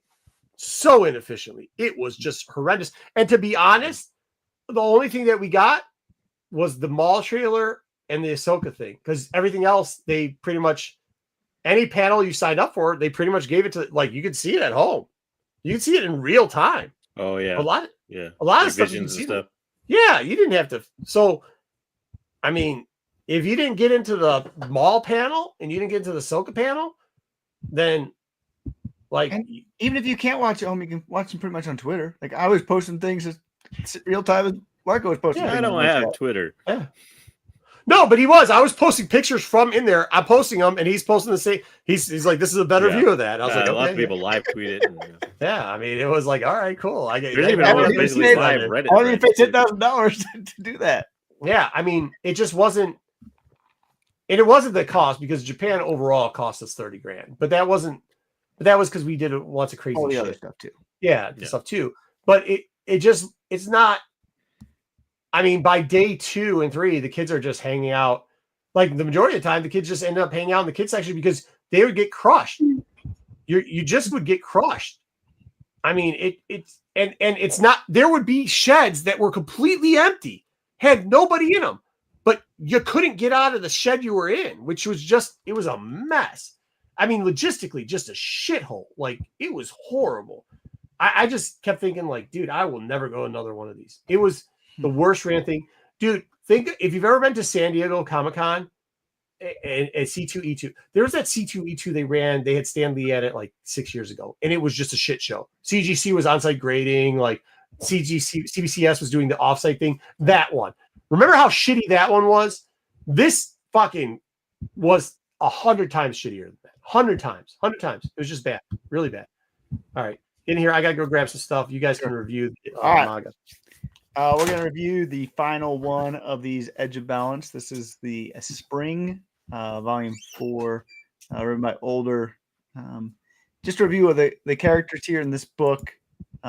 It's basically, if you remember, there was two stories. There was Lily's, and then there was Sav's. This follows the same thing where Sav went off to save. Sorry, isn't Lily the girl that was on the comic version of Viz magazine, the Viz comic that she was in the cover? Lily was correct. Like the comic. The comic book the day. Manga's Viz. Yeah, Viz, right? same company. Oh, So, okay. yeah, there is a free comic book day to promote all this stuff too. Oh. So there's two storylines. You got Lily on Banshee. You got Sav and others going after this Force Sensitive raccoon type character. And they'll come together. But the one on Banshee, you have Lily with her younglings, Viv, and I can't even read my writing there, but whatever. Nima? Yep, yeah. You have Aslan and Wreath hanging out there on that planet. And the other one, you have Arkhov and Sav, and they have that raccoon panda Zemtok. That's the one that they're chasing. And you also have they meet up with the good old Dexter to save the day. And the bads in this one, that's not Zemtok, that's Bulin. Just a typo, but Niv and Bulin are in the bad ones in this one. My favorite depressed what do you think of Umbrarian is back. What? I said my favorite depressed Umbarian, Niv, is back. He was pretty depressed in this one too. He's depressed and everything. He is. Yeah. Fucking turtleneck on. I mean, this one I don't think was the strongest of them, but it ended it well. I don't know if you agree with that. I think.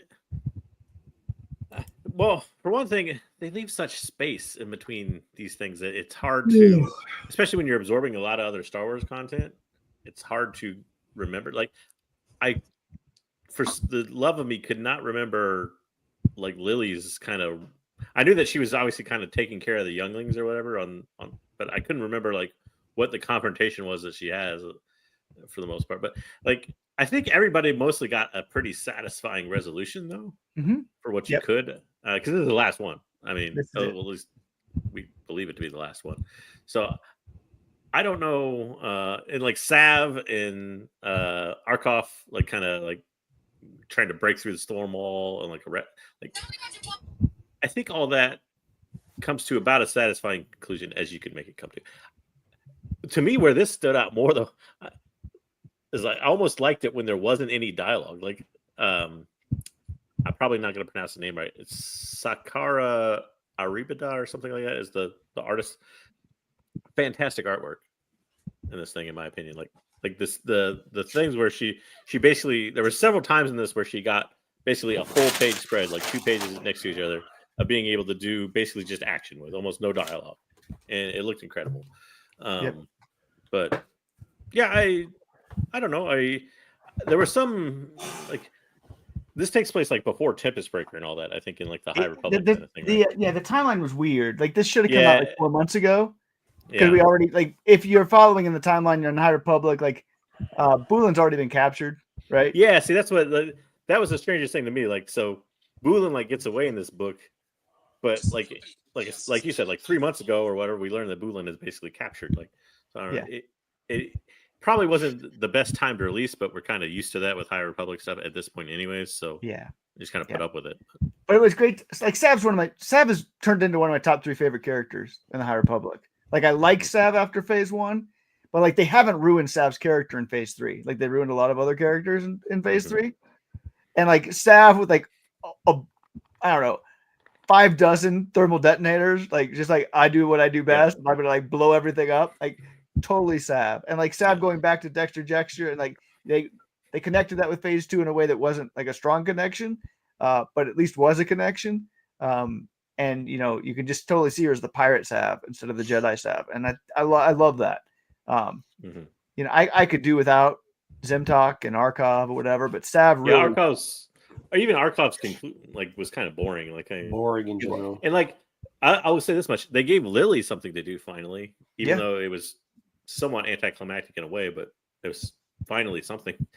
I feel like for 3 volumes now, we've kind of seen her like interspliced in there with not much to do, and she finally gets some action in this book at least.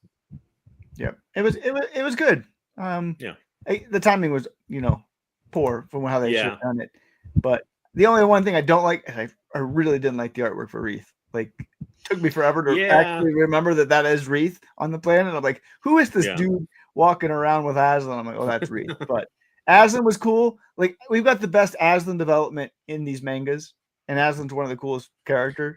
I think that's the only thing that hasn't forgotten about him, I think, for the most part. Pretty much, yeah. So that's cool. Sav got cool development. Overall, it was a good story. The art was amazing. Absolutely amazing. Yeah, and art was on point. The thing about manga, which Daniel Jose Older should just stick to manga, because it doesn't have so many words. Like, the problem he gets in trouble with when he writes comics, it's like writing a novel for him.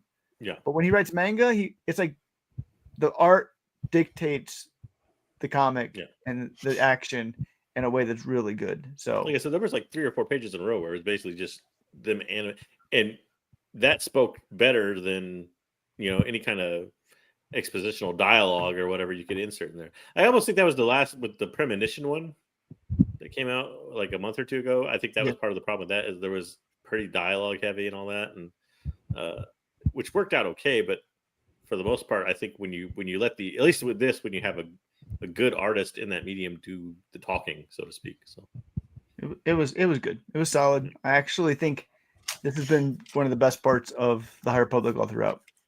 Like, the other parts have trailed off, and I've actually looked forward to the mangas. I know Marco doesn't actually read any of that stuff, but I just wish that's they not true. Better order. The order should have been done better, but whatever. That's and that's not something necessarily the writer and the artist of this can control either. That's not Viz's fault. That's not Older's fault. That's a I might pick this up. I mean, it was Wayseeker thinks that everybody's got all the free time on their hands like him. So I was gonna be really nice. I'm not on a plane for 14 hours straight. 2 ways around it. I can't read a 20-minute manga. Hold on. Time out. Hold on. Now, for people that don't know, when you fly that long straight, first off, there's like 4 meals. Number 2, they actually shut your lights off. I was reading a book on there, and they came by and they're like, the lady just shut the light off. I was like, hey, she's like, do you need it on? I'm like, reading a book. Read it. You need the fuck on. Yeah, I need the fuck on. And then I felt bad because she's like, really? And I was like, because I didn't sleep during the ride. I didn't sleep during either plane ride. I couldn't sleep. So, but yeah, no. So that's kind of wild. Okay. Hey, this was the last one that we got. It was Luke. It's okay. Oh, okay. Here's something else that we got. So I do hate nubs and I hate Wayseeker, but Wayseeker, nub sticker from Japan, buddy. That's amazing. For you. That's amazing. And then one more thing. Yo, he just thank you for everybody that stopped here. And we're actually going to see how much Dom likes you. Because this is what I got. I got a little something else for everybody. I got for Wayseeker, I got one of these. Ooh. For JJ, I got one of these. And for Dom's going to be able to have his choice.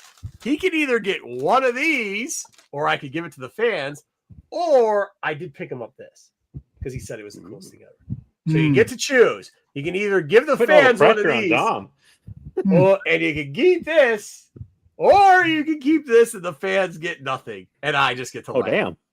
You know what? Give it to the fans. I'll take the Vader. All right. We're giving it to the fan. Cool. Thank you, Dom. Man of the That's people, also good. Dom. This actually costs more than anything else. Those things, by the way, none of them are going to be in good condition because I will just use this poster to show you how they were handing those things out. And nobody was grabbing them. There's thousands of them all over. And like, it was just me and my kids going in there to get them because they were trying to give them away. But they would do this. They would hold like this and go like this to you to try to get you to take it. Dude, I saw one because I for cards and stuff. I source stuff from like the Japanese like auction sites and stuff. I saw one on there that went for like I think it was like $5 or $6, and like it literally like it looked like it had been like fed through like a meat grinder. It can't, like there were folds in it, and like you could already see like 16 spine ticks in the thing. So JJ, you might know this too. It's very common in the culture, the 2-hand presentation. Yeah. No, that's how they did every comic. So then this person would be like this, and then the guy behind would be like, and then go take it like this because he's holding it like this. Take it like this and give you two-handed presentation. I was having a panic attack. Yeah. I'm like, these are all fun. Yeah, but thank you very much. I appreciate the. Yeah, no problem. Thank you. Cool. So Dom got the most. I get it, but he did sometimes. And then I got these cookies too. I was gonna open them. We might test stuff next week because I don't got time to do it right now. But this is what we're gonna do for that book. Because I saw it. Was it still going for a lot? Let's check eBay real quick. I don't know. I haven't looked. No, the last I seen, okay, sorry, it's about $100. No shit. That's the last I seen. I'm not sure. 100. What's this I thing knew it called? came Beyond down Victory? some, but- Star Wars Beyond Victory, right? Good things I got like 30 copies of the shit.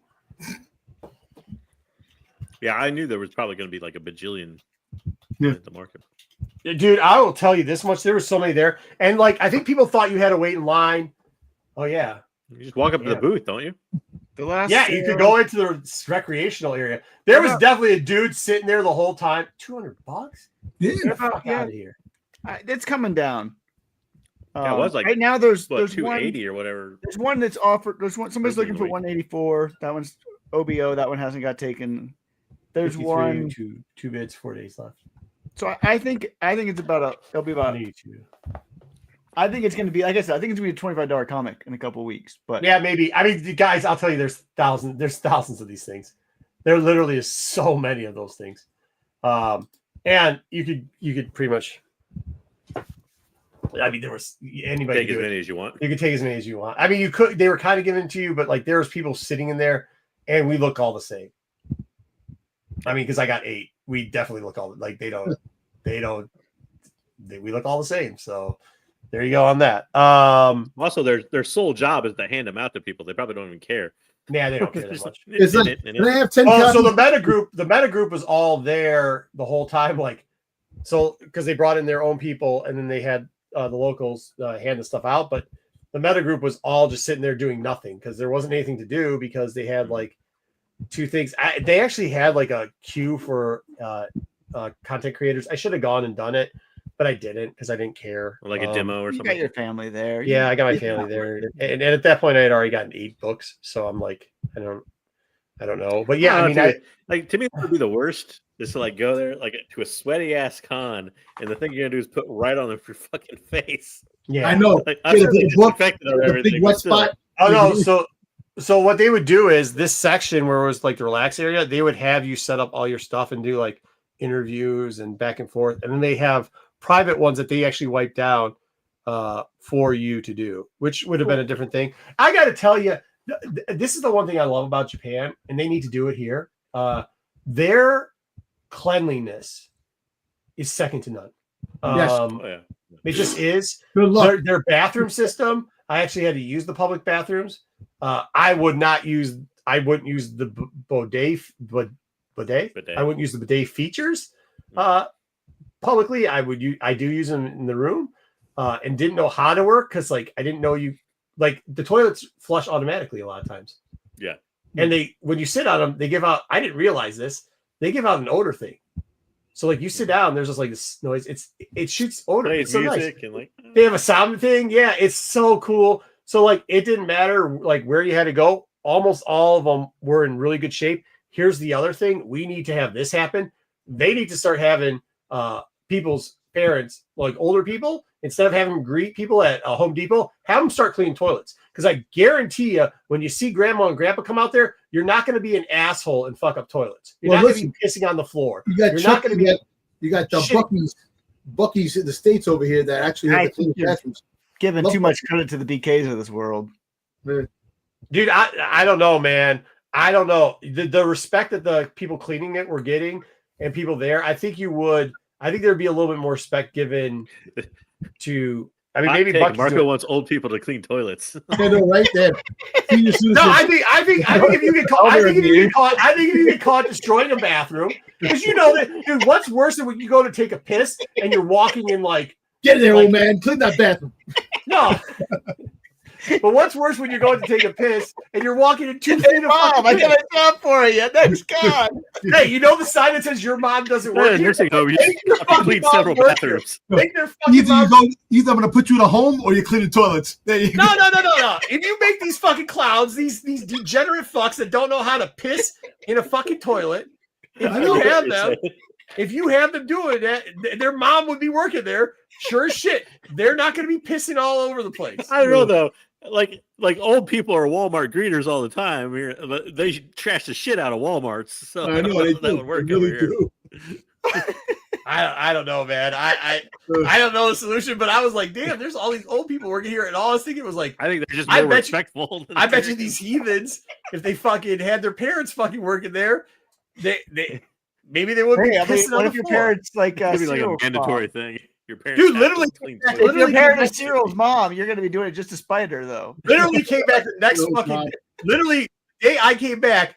I ended up going someplace. It was so wild because I went to the bathroom in the airport, like took a piss, clean. Get back, take a piss at the airport here, piss on the floor. I don't understand how people just piss on the floor.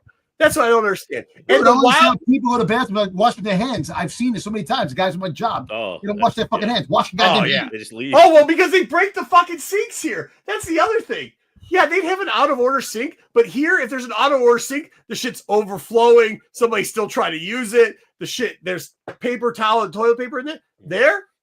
No. It's usually out of order because somebody broke it. Yeah. Not just happenstance, like on purpose. But they did have some out of order stuff there, but it wasn't here. Stuff gets out of order here. People trash the shit out of it. Like, I don't know what to do, but I think they should make them right. All right, so let's do this. Should we do it live? There's only 14 left. Should we do a live thing where we just do everybody put in one and I give away the book and I'll ship it out to them? I think the only one that's going to respond right now is Wookiee. That's my guess. Well, that's an easy win for him then.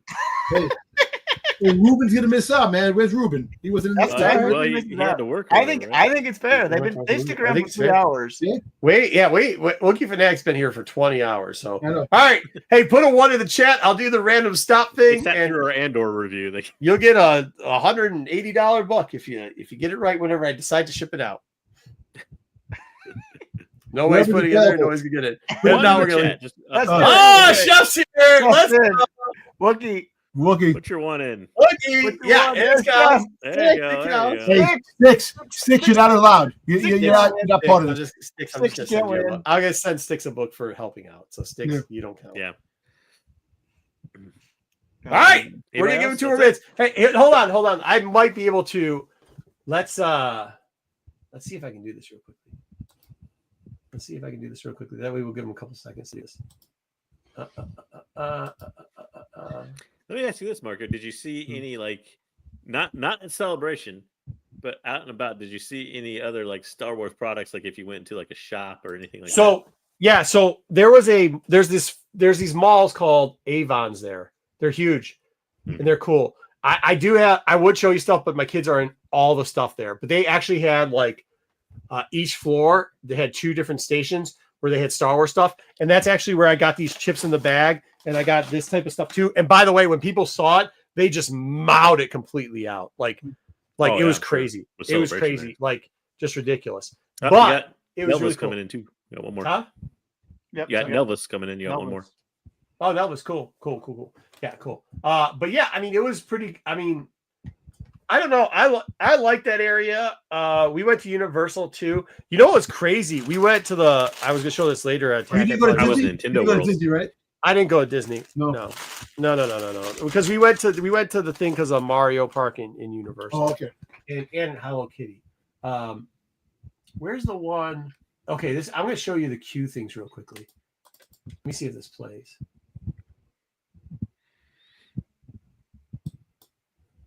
Yeah. Okay. I'll play this real quickly while we wait for people to come in because this is only a couple minutes.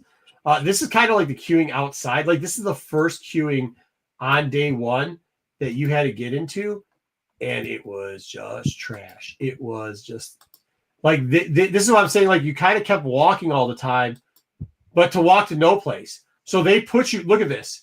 See how everybody's moving? Nobody's. Oh wait, can you not see it? I can't see it. You're just Hold on. All right, Add hold on. Where is it, dude? We got 80 things here. All right. Yeah, add it So to the this stage is show. after you've already walked 2 miles and they've walked you around the entire facility. They put you in the back in the loading docks. This is to the loading docks. I'm going to play this for you so you can kind of get a feel of like one of my biggest, because this is one of my biggest pet peeves. All right. This is just a sea of people.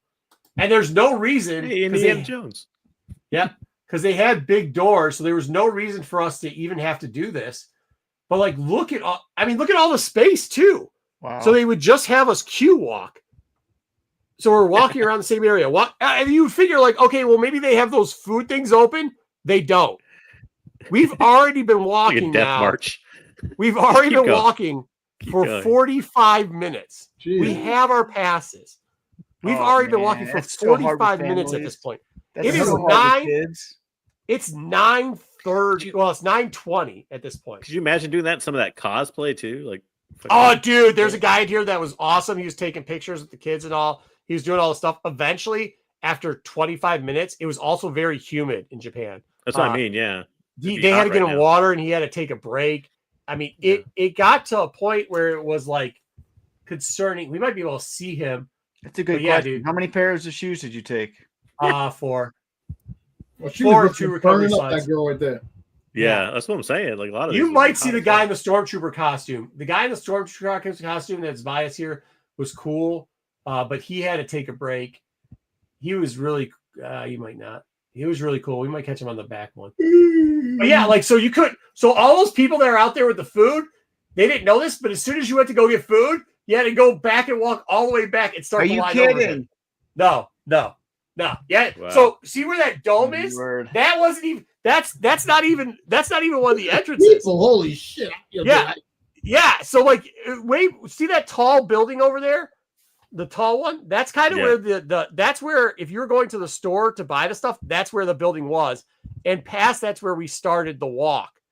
So that was kind of crazy. I show you like 2 more walks. Speaking of Yavin 4, we end up on Yavin 4 at one point.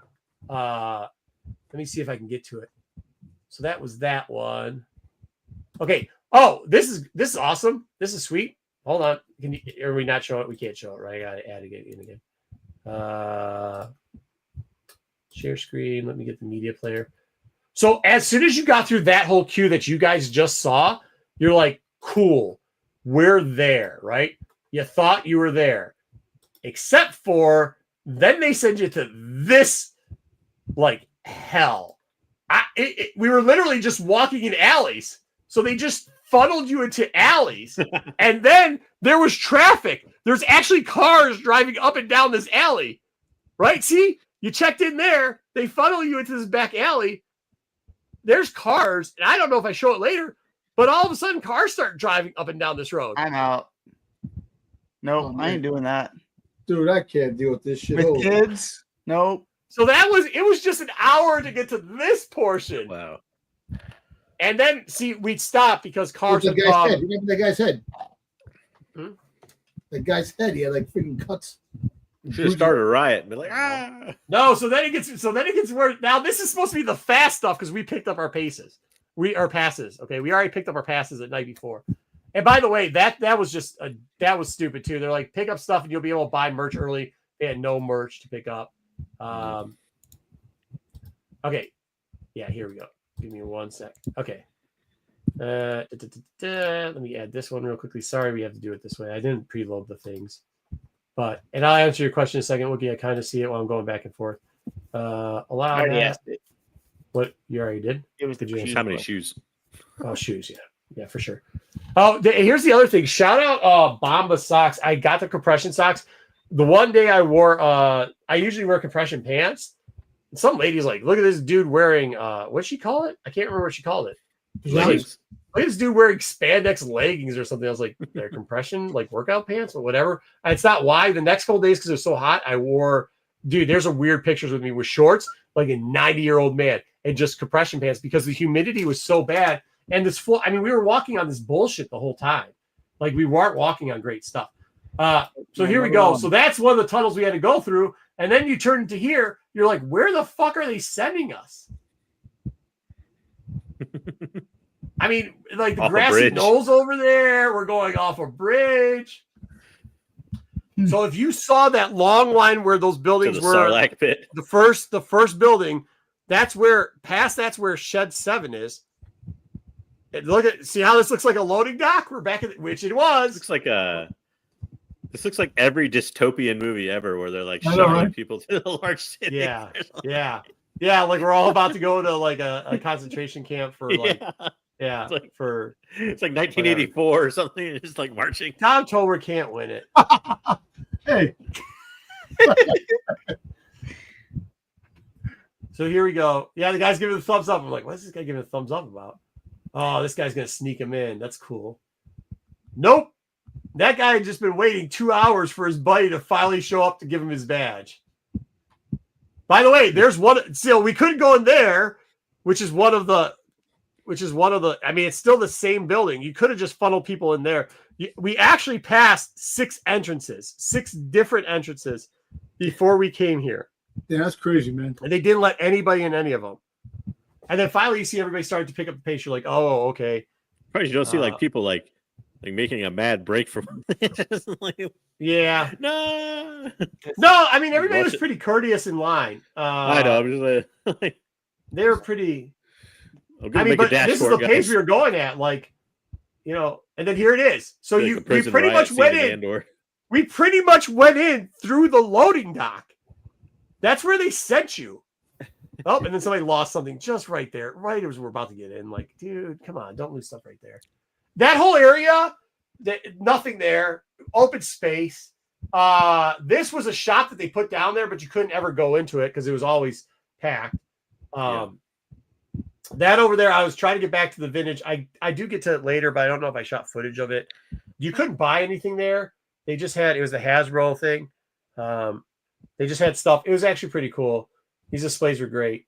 They had a lot of I cool almost stuff. wonder if some like when you have it in a thing like this, like it's such a big city and everything, like why not do it like you do the Olympics or something where, you know, you have a giant Olympic village place or whatever, right? But also too, not everything is there. Do you want Yeah. like the basketball events in one place and the tennis in like it's So- spread out. That's what they did here with the shop and with the celebration stage. The problem with it was, like, see, this is a queue. They're just lining up in the middle of the walking path. These are just queues to different shit. Yeah. Like to nowhere. Like eventually, like this guy gets pissed when I'm like, excuse me, but like look at this guy jerk off. Like, get the fuck out of the way. Like, dude, you're standing in the middle. Like, you can't be mad that we're going through the line. Huh? Said I'm surprised in this video I don't see your hand just shove somebody else. Dude, this is tops. It was already okay. So this is 9:45. The line's already done for tops. You can't even line up for tops anymore. Yeah. Oh, Tops is 9:45. nuts. Tops actually has a big Japanese presence, kind of. Yeah. They put this stage. Like, I'm like, why didn't you put this at the all the way other end? So if you look and see where that the Japanese hanging thing is, it says Hot Toys. That's where Hot Toys is. Yes, That yeah. goes into the next stage.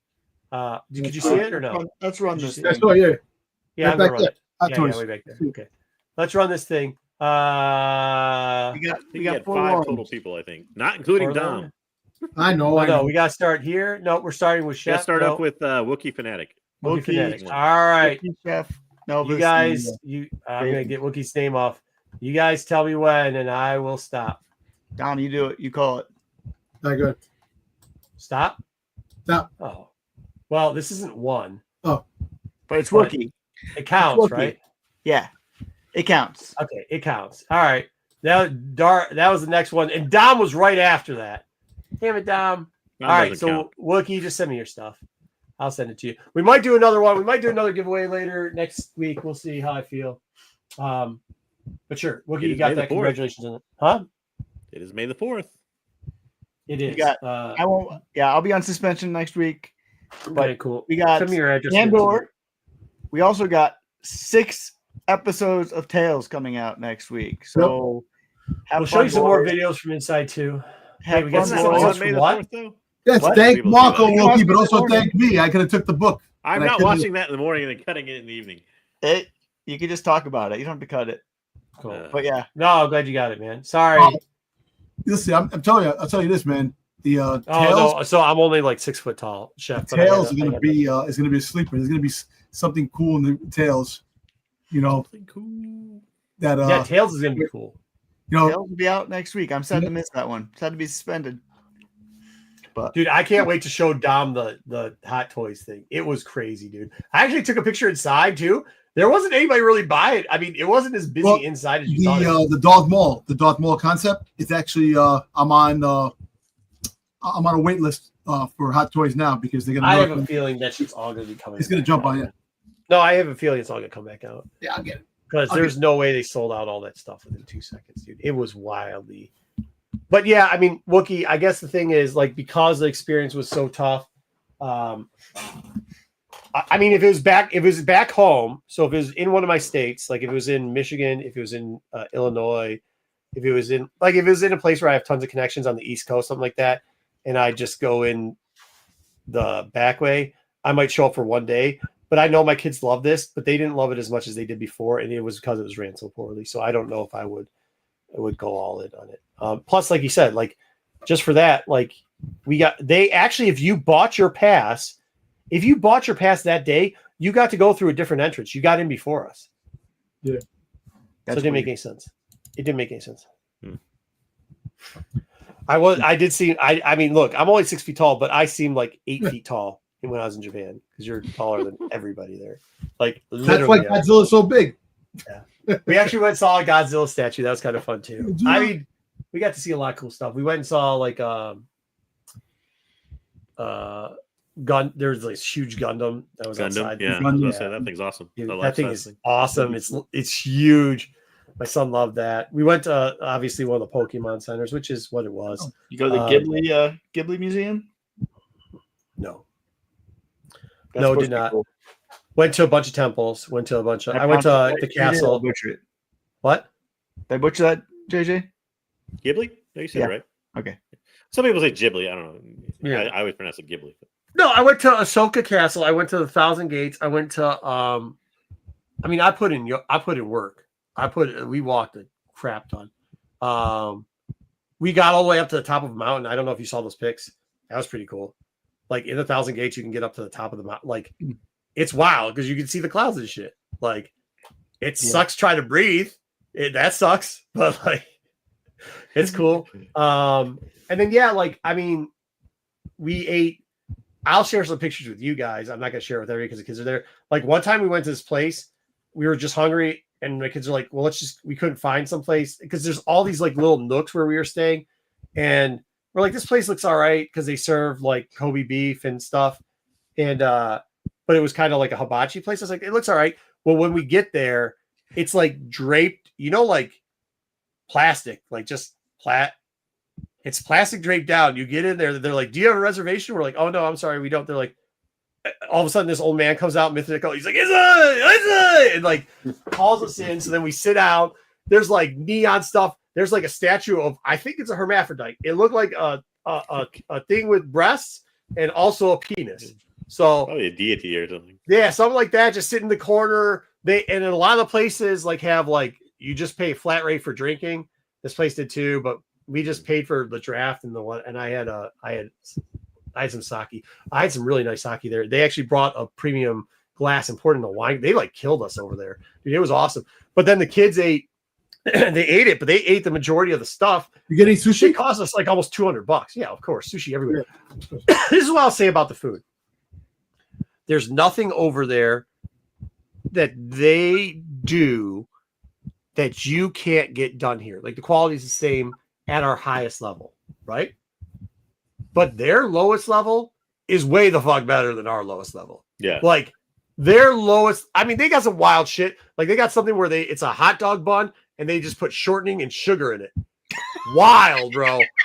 But like I'm sorry, like the egg salad sandwiches and shit, or like they have a sandwich. It looks like, I didn't try it. My wife did. It looks like Cool Whip and strawberries in white toast. I'm like, yo, I'm not eating that shit. Cool Whip.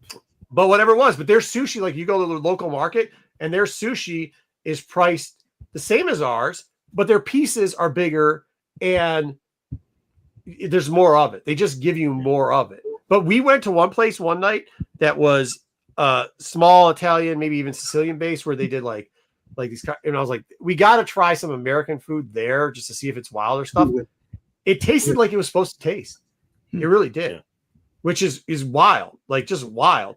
The thing that I will say is, holy shit, do they love sugar over there?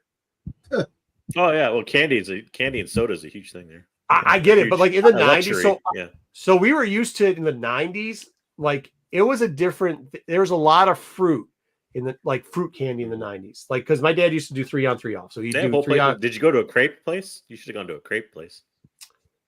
No, we didn't get That's all the like massive different, like it's like Baskin Robbins but with crepes and fruit flavors. They do that. Yeah. Well, instead of that, we went to the Kobe beef on a stick place. Oh, okay. Because we were in the stalls too. We went to that place too where they had all the stalls, so we would try different things. You know, I grew up on a lot of the ethnic food over there, so a lot of it, not Kobe beef obviously, but like a lot of the seafood stuff, like the sea urchin. You know, and my kids eat roe and that type of stuff. But in the octopus salads and everything like that. So I was enjoying that stuff, but it wasn't much different than like the Japanese place that we have, the market down the way. Similar quality, price is a little higher for the amount that they give you here, but like their low end stuff, you go into like 7-Elevens or a 7-Elevens are crazy there. Family Mart, and you take the salmon and you take the sushi out of there, and you're like, holy shit, bro! Like I would never eat sushi out of Kroger, but I'll eat it out of the 7-Eleven there. Like their low end shit is wild, dude. They got some wild stuff. Like they love white bread and hot dog buns for some reason with sugary shit inside, like custard. Oh my god! It's like a Twinkie. It's like they're Twinkie. Yeah. And it clears out. Like their rotation is way wilder than us. And I got a hot dog with some sugar. Oh no, that was one thing I wouldn't eat over there because their hot dogs, they put wild shit on their hot dogs and it does not look appetizing. But there's one you got to be careful because they will say that it's like they're like a sausage, like, and they serve it like a hot dog, but it's got a fucking bone in it. Ooh. Like a rib bone. You got to watch out. You crack a tooth. So spare rib kind of. Oh. Yeah, it's like a spare rib almost in there. Yeah, so that's the type of shit that I never had before. But yeah, I couldn't believe, like, at first I was like eating. Did you go to like any like real American? Like, did you go like a KFC or anything like that? I didn't. Oh yeah, you know what? We went to Wendy's because we were in the area where there's like all these foods. It's a famous street that's got all these food stalls on it. There's no bathroom. But like the kids don't give a shit, so they have to go to the bathroom. But then after you pass that area, there's Wendy's, KFC's, and McDonald's. But you have to buy something to get in there. But they're different. The McDonald's is the food is different. The quality of food is better. Yeah, KFC is the same way. It's like so I will tell you this. This is the problem with chicken in there. Hope you like thigh meat because that's what all their shit is. Yeah. Oh, they don't thigh meat or quarters. Thigh meat or quarters. They don't. There's no. Yeah, I get that, but kids don't. They don't want. Kids don't like that. They want chicken tenders made out of the tender part or the breast part, not the thigh meat. So like Dunkin' Donuts, Dunkin' Donuts, they have different types of donuts in places that in different around the world. They had a lot of Krispy Kremes and shit out there too. But Krispy Kreme's another one. Yeah, they had a lot of. But but that stuff wasn't much different. It was really sugary though. Like the shit is really sugary. But they have different flavors that they don't have here. Yeah, but they're not like a lot of their shit was like, so it goes by what the season is. So it's ending a banana, getting into strawberry over there. So everything's strawberry or mocha over there right now. Like every fucking thing. You'll get a little banana on the back end, but everything's strawberry or mocha. I will say that their fruit, as far as citrus, whatever strand they're using for grapefruit and oranges out there is wild. It's wildly juicy and good. So I'll give them on that. But they have like all the different flavors of Kit Kat bars. There's like 60 flavors. Like wasabi Kit Kat bars and shit. 6. 2 years you'll be all right. You're gonna be a little tough with the 8-year-old, maybe. The biggest problem with having kids over there is eventually, like, we had it so long and they rolled the bullet train for a little bit where you can be a little bit more open. My kids picked up on Japanese culture really quickly. They started, fuck you, we're sitting down in the seats on the locals. Because, I mean, the locals, it does not matter how old you are, how young you are, if you need a seat or not, Japanese people will undercut you. Like, while you're sitting down, they will scoot in there and sit on the knees. Yeah. I don't give a shit. So my kids were like demons. They all of a sudden would rush in there and boosh, they'd get there quick. So, but Chef, I think you can find my kids already eat a lot of that stuff. Like I said, my son loves yellowtail. He loves bluefin. So he would eat the shit out of that. They both eat roe. They eat sea urchin. They eat different types of rice. They're used to having those little, or what do they call them, igamis or whatever. So that's okay. We stayed in something. I will tell you this, Chef, don't stay in a Miramar. It sucks. I'll show you rooms later on. The difference. The Miramars have more room, but they're shitty and you pay more for them. They're very loud. They're Americanized a lot of times, or like Western Europeanized. They're not good. They don't cater that much to you. Where if you stay in some of the other places that are a little bit less, it does suck. Like the beds over there are horrible. Your legs are going to hang out because the beds are only 5'8". So your feet are going to hang out, and they're hard as rocks, and the pillows suck. So I'm going to let you know that. But like me and my wife are sitting on one-on-ones, and then one kid is, we'll show you the beds later, here, like a little walkway you can get through. And another kid's here with a little walkway through. So like, it's not a ton of space in the nicer hotels, but the amenities they give you, like I ate for breakfast every morning, I'd have. It's kind of the way a lot of stuff is designed too there, though. It is. It's very small. Yeah, I mean, yeah, everything's kind of very smallly designed. Except for the spaces compared the to here, Miramar ones. Yeah, the Miramar ones are bigger because they're apartments, but like, yeah, it's wasted space almost. Like, and it's not. I just don't think it's worth it. The other ones, like when they have it, like you have the morning buffets or whatever. Like every morning they had a different niyori like that I liked, so I would eat a different one. Like sometimes it was salmon, so whatever the local stuff was. And I'm a big proponent of seafood salads, like stuff that has octopus in it, because it's very similar to Greek. They make one there. This is what I'll tell you is weird. They have an obsession with mayo and whipped cream. They have a weird obsession with it. Ooh. And they it's everywhere. So like, I don't get it. I think they're mayo. It's in sushi a lot. They put it in sushi a lot. I know. Said I know they put it in sushi, various kinds of sushi and stuff a lot. They do it in all types of stuff, dude. I've never. It's like a 1970s like smorgasbord party. They have all types of salads. Like they'll have macaroni salad. They'll have egg salad. They'll have all this shit, and you're just like, okay. But overall, I think you'll be able to find stuff pretty efficiently. And the worst case scenario, if they don't want to eat at restaurants, then just take them out to the 7-Eleven. I will tell you, if you're going to bring that many kids, spend one day in like Tokyo proper by the station, right or left, Neon City, wherever you want to go, and then try to go out someplace a little bit further out into like Tokyo Bay or something else there. It'll be a little bit cheaper wise. It'll be cheaper and you'll be able to find other stuff out there. So, dude, it's gross. Like it's too sweet, bro. I mean, it's just, I don't get it. I mean, that's the type of stuff that like, I'm not going to eat it. Like, I'm just not. But yeah, no. So, it was expensive though too. Don't let them lie to you, especially with kids. It would have probably been expensive if we weren't with kids, but it was expensive with kids because like especially our kids, they eat a lot of expensive shit. So like, they were eating the top of the line tuna, which is a little bit more expensive than the regular. You know what I mean? They were eating Kobe and Wagyu all the time, a little bit more expensive than the regular. You know what I mean? And when we didn't eat McDonald's, we didn't eat Wendy's. I mean, the one Wendy's they had a little bit. All right. That's it. Okay. Yeah, no problem, Chef. Thank you, everybody. Make sure whoever won that thing, send me your thing. And then you guys got to send me your addresses. I'll send you guys your shit. Shout out, everybody. We'll see you next week. Good being back, I guess. Wookie, what? So does Wookie Fanatic. Oh, Wookie Fanatic. Cool. All right. Yeah. All right, guys. We'll see y'all later. See y'all.